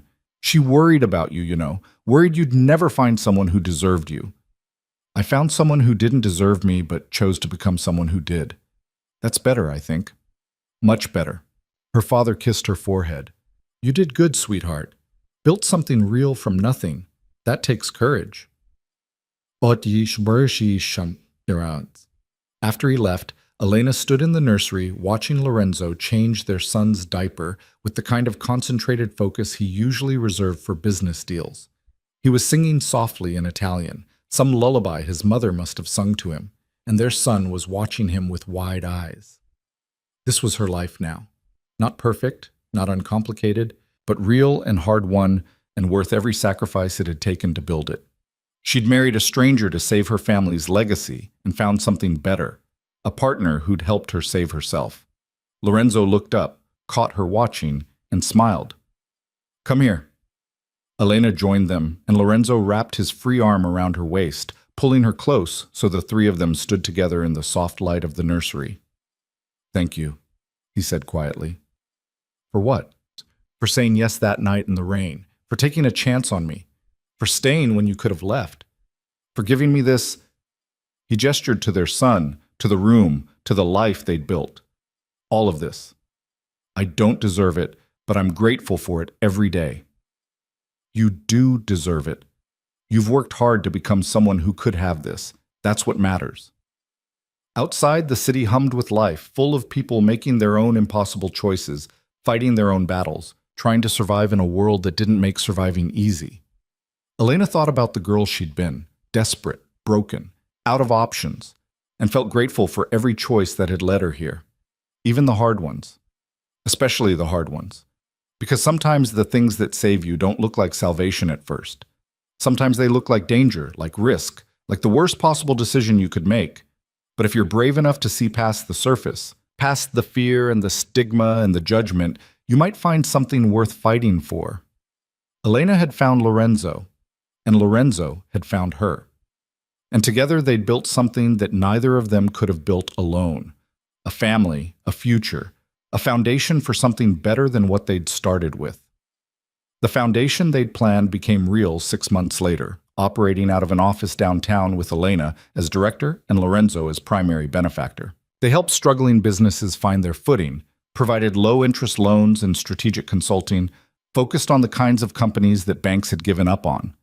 Carter Textiles was their first success story, fully recovered and expanding into sustainable fabrics, her father back at the helm and thriving.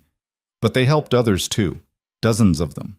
Family businesses on the edge of bankruptcy, immigrant entrepreneurs who couldn't get traditional financing, people who reminded Elena of herself, desperate but capable, needing a chance more than charity.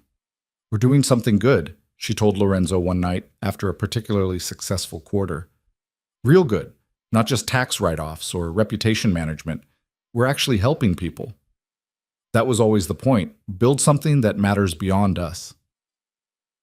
He pulled her close, their son asleep in the next room, the city quiet outside their windows. "I spent too many years building empires of violence and fear. Maybe this is how I make up for it. You can't make up for the past, but you can choose better for the future." That's what I'm doing, choosing better, choosing you, choosing this life, choosing to be someone my son can be proud of. It wasn't perfect. There were still hard days, still moments when Elena questioned whether she'd made the right choices. Lorenzo's past didn't disappear just because he wanted it to. There were still obligations to his family, still situations that required him to make impossible decisions, still blood on his hands that no amount of philanthropy could wash away. But they faced it together, and that made all the difference. Years passed. Their son grew, learned to walk and talk and navigate the complicated world he'd been born into. They had a daughter 2 years later, a fierce little thing with Elena's stubborn streak and Lorenzo's dark eyes. The penthouse filled with toys and laughter and the beautiful chaos of family life. Lorenzo transitioned more of his operations to legitimate business, slowly extracting himself from the violent world that had defined him for so long. It wasn't easy. Men like him didn't just walk away, but with Salvatore's blessing and careful planning, he managed it. Not completely, never completely, but enough that he could sleep at night knowing he was building something clean for his children. Elena watched him change, watched him soften in ways she never would have predicted, and felt grateful for whatever cosmic accident had put her in his car that rainy night. She'd saved her father's company, yes, but she'd also saved herself, found strength she didn't know she had, built a life she couldn't have imagined, became someone she was proud to be.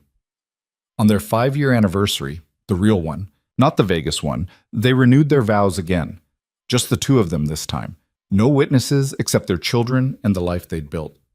Lorenzo had aged well, silver threading through his dark hair, lines around his eyes that came from laughter now instead of stress.